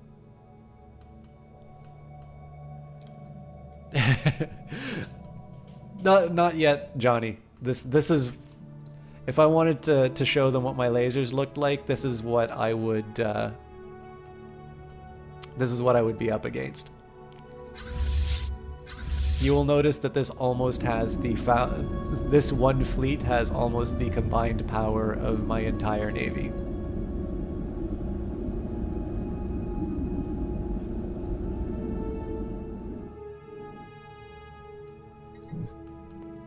But that's fine. We're playing the long game. That's why I'm building up my productive capabilities.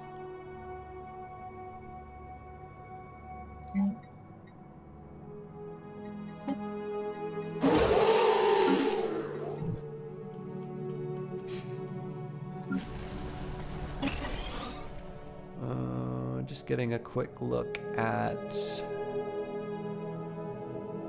I'll live with this for now. I think I'm gonna worry about the placement of everything once once I've taken care of the ship shelter. Or sorry, once I've upgraded the ship shelter. And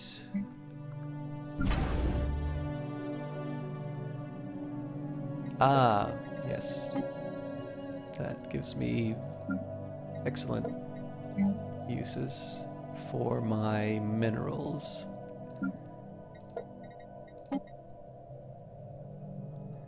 Obviously, if I get low on energy resources, I can always kill some of these defensive platforms, but it is nice to have some of these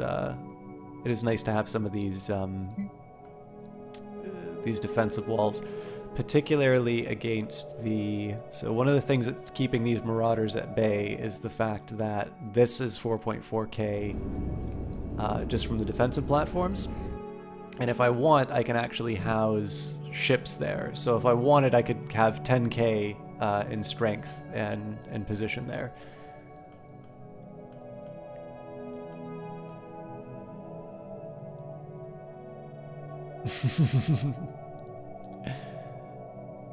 Sorry, son. I would have sent the Snapchat. Maybe Our you'll. ships have been upgraded. I love Johnny says like.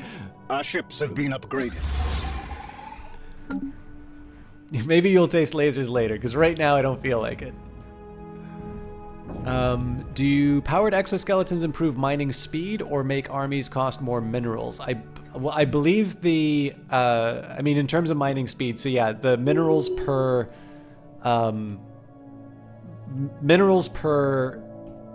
tick that you're getting per month increase by 5% when you get powered exoskeletons. I believe your armies cost the same unless they changed that recently. And also, hi. System survey complete. After the study of 3-5 is concluded, Science Officer Senni, son of Merc, reports that they have found the planet to be unusually rich in minerals. This discovery was made possible in large part thanks to a certain number of the ISSN Gavinonis crew. Sen, son of Merc, praises the protege highly. I can offer this protege a Science Officer position. Now, the drawback with that is I don't believe I have the capacity. Well, see, this is the funny thing, is I might actually be able to get over my... Oh, thank you very much for that follow. I believe I might be able to go over my leader cap, but the problem is that it's entirely possible, in fact, it's likely that's going to be my general that dies before anything else.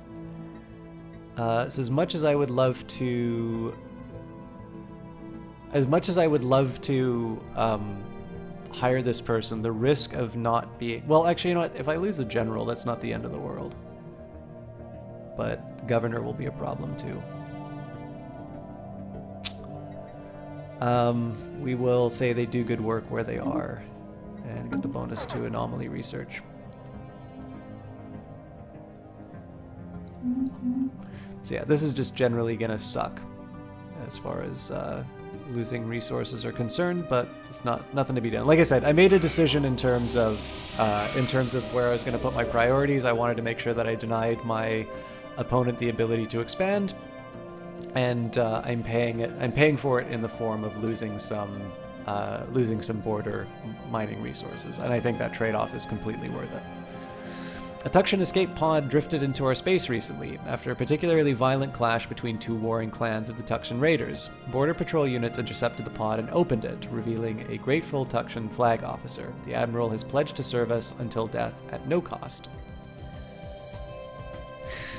Yep, I'm going for the Admiral. Literally just after I said, oh, look at all the terrible ways that these things will go wrong, I see a nice young high-level Admiral.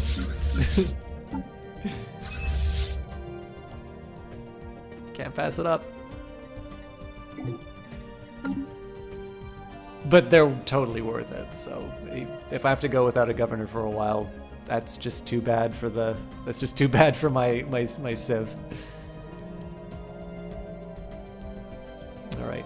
I hate to do this to you guys. I am almost an hour over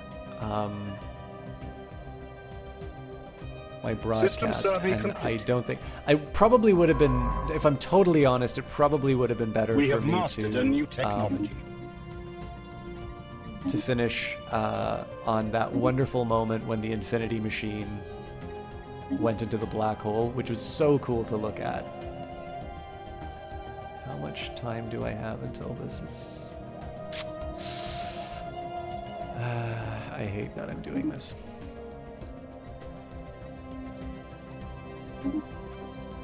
It's the least efficient way for me to use this ship, but sometimes you gotta do what you gotta do. It probably would have been better for me to finish on that note, but gave me a chance to hang out with you guys for a little bit longer, so I'm never going to complain about that outcome. But I did want to take a second to say thank you to everybody for the additional subscriptions as well as the follows and just general, especially because I was not feeling that great about the cast given that it was so quiet, but it turns out that was because of Twitch, not because of me. So advances in building techniques will allow for the construction of sturdier and more durable corvettes. Alright, so I think some of these resources are within my borders, which makes them even more attractive. And yeah, I mean, swarmer missiles and engineering is cool and all, but getting access to rare materials is a lot better than it used to be.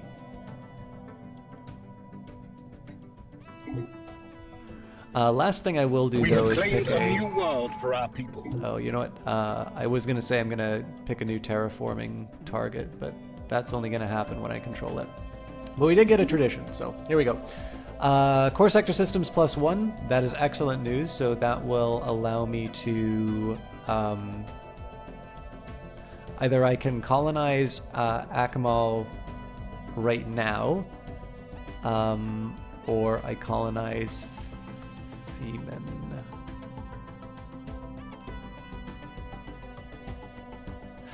I'll figure it out at the time. Excuse me.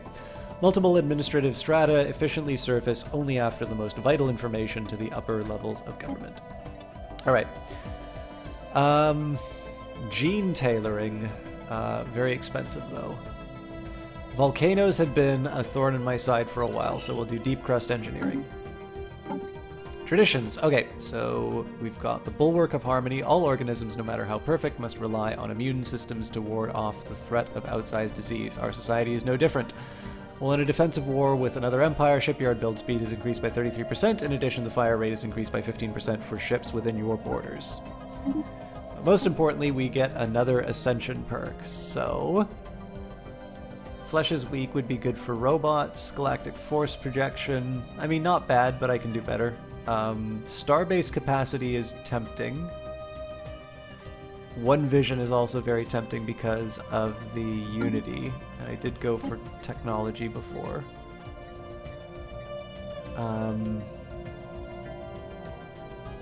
Transcendent learning. I mean... 2 to my leader cap isn't terrible. But I am going to do One Vision, especially because I would also like to have more attraction to my governing ethic. So not only does it allow me to go down another path, but it allows... So it gives me a boost to my Unity, which I like, but it's also going to help me with the fact that my society's getting a little split ethics-wise. I should be able to find that in, I guess, factions. So, you know, ideally I'd like everybody to be egalitarian and xenophobic.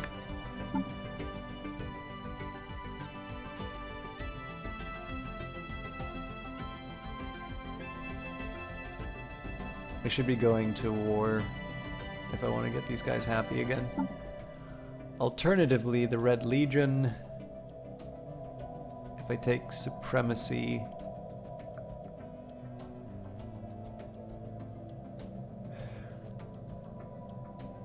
Yeah, all my stats are kind of tough. I could probably just like rough up one of my neighbors though.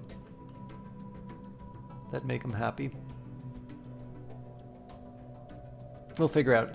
Anyways, when I look at my... Oh, actually, that's not as bad as I thought it was.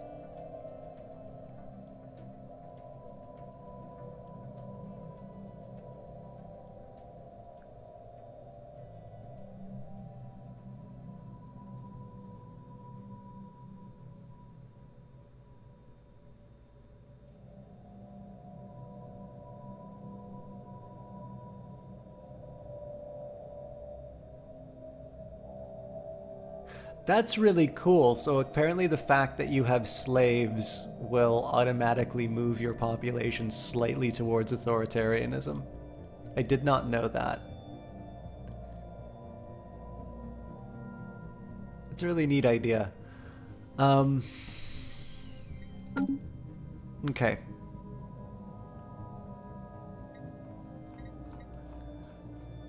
That seems like a good place to stop it. So, here's what we're going to be doing next week. I might do a war, but, you know, even territory-wise, we haven't expanded that much, but we have gained a lot in terms of like sort of our resources and our ability to sort of project power. So, some great examples of what I mean by this. Like in terms of parts of the galaxy that we've cut off for ourselves, like this is something that I automatically get. I have a really good claim to this. So like notice that none of this is even remotely close to where these guys are going to be able to expand out. So very likely I can just sort of carve this out for myself over here.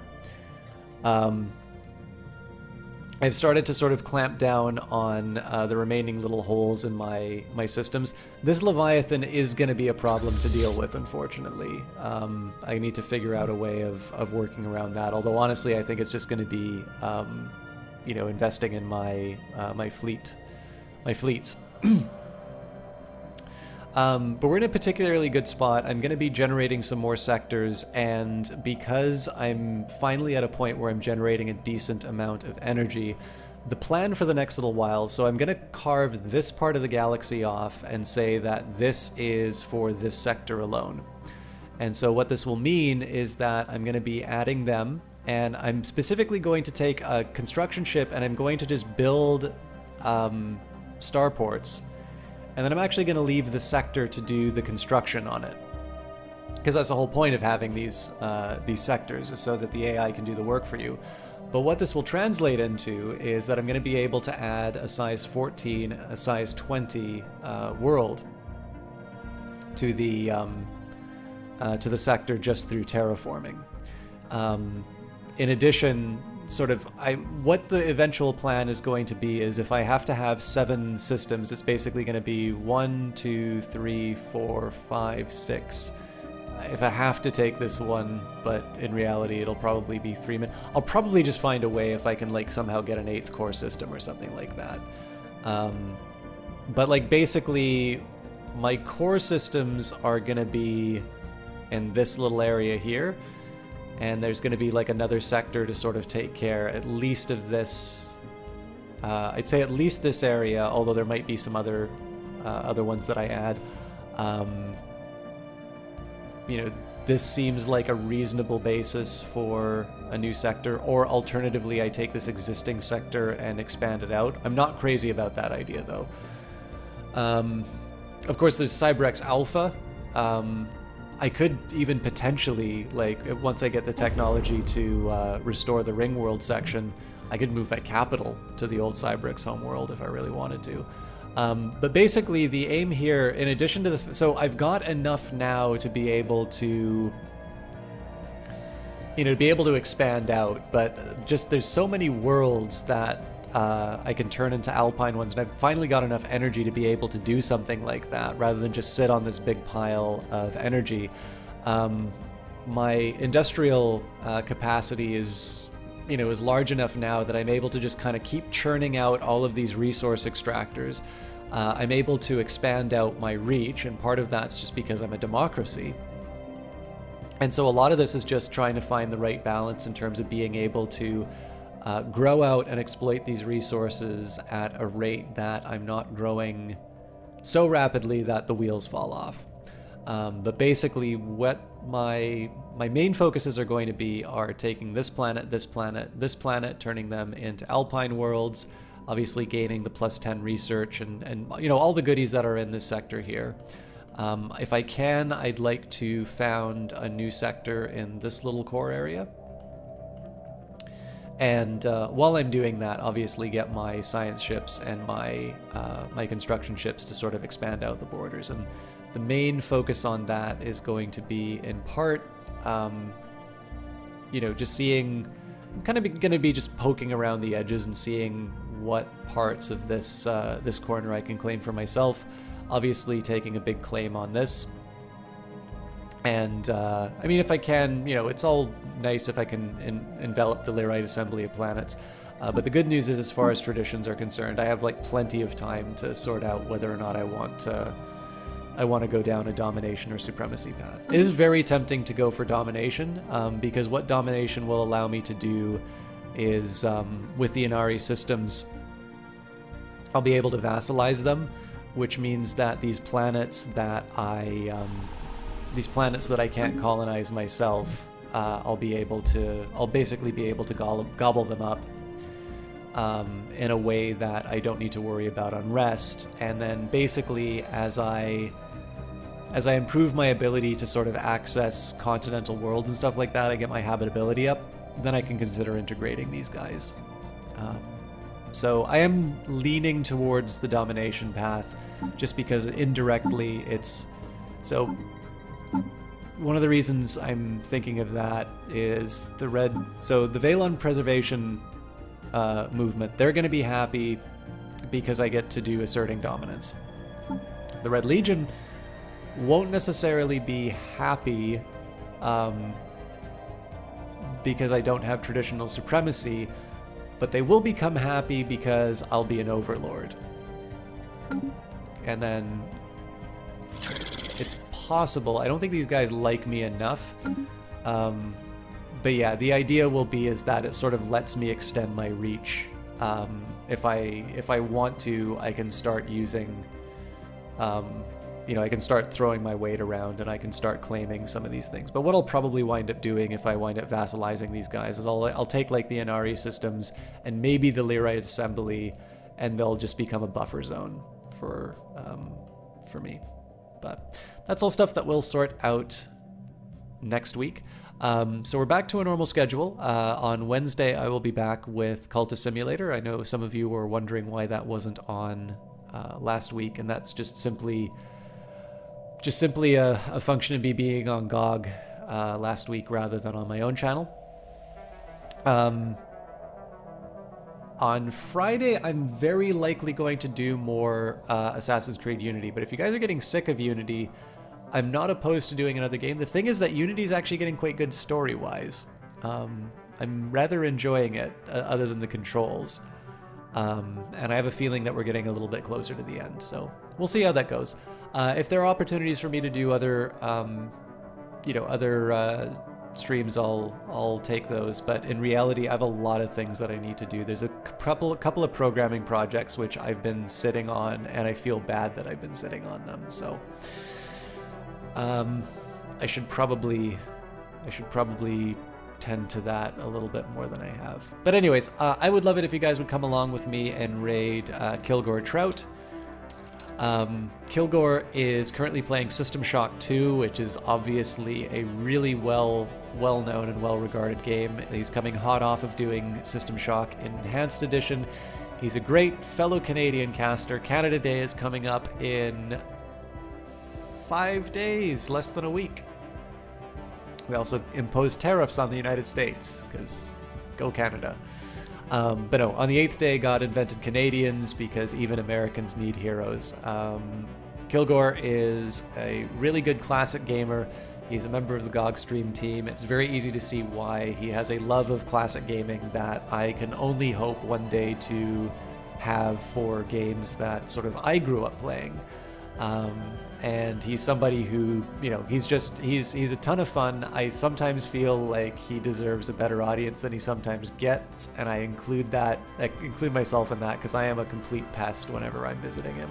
But I would encourage you guys, even if you like Stellaris and came here for, even if you guys came here for Stellaris, I do encourage you to hang out and check out the GOG channel. It is something that I've appeared on before, and I've done stuff like Alpha Centauri, which I feel like has a reasonable crossover with the Stellaris crowd.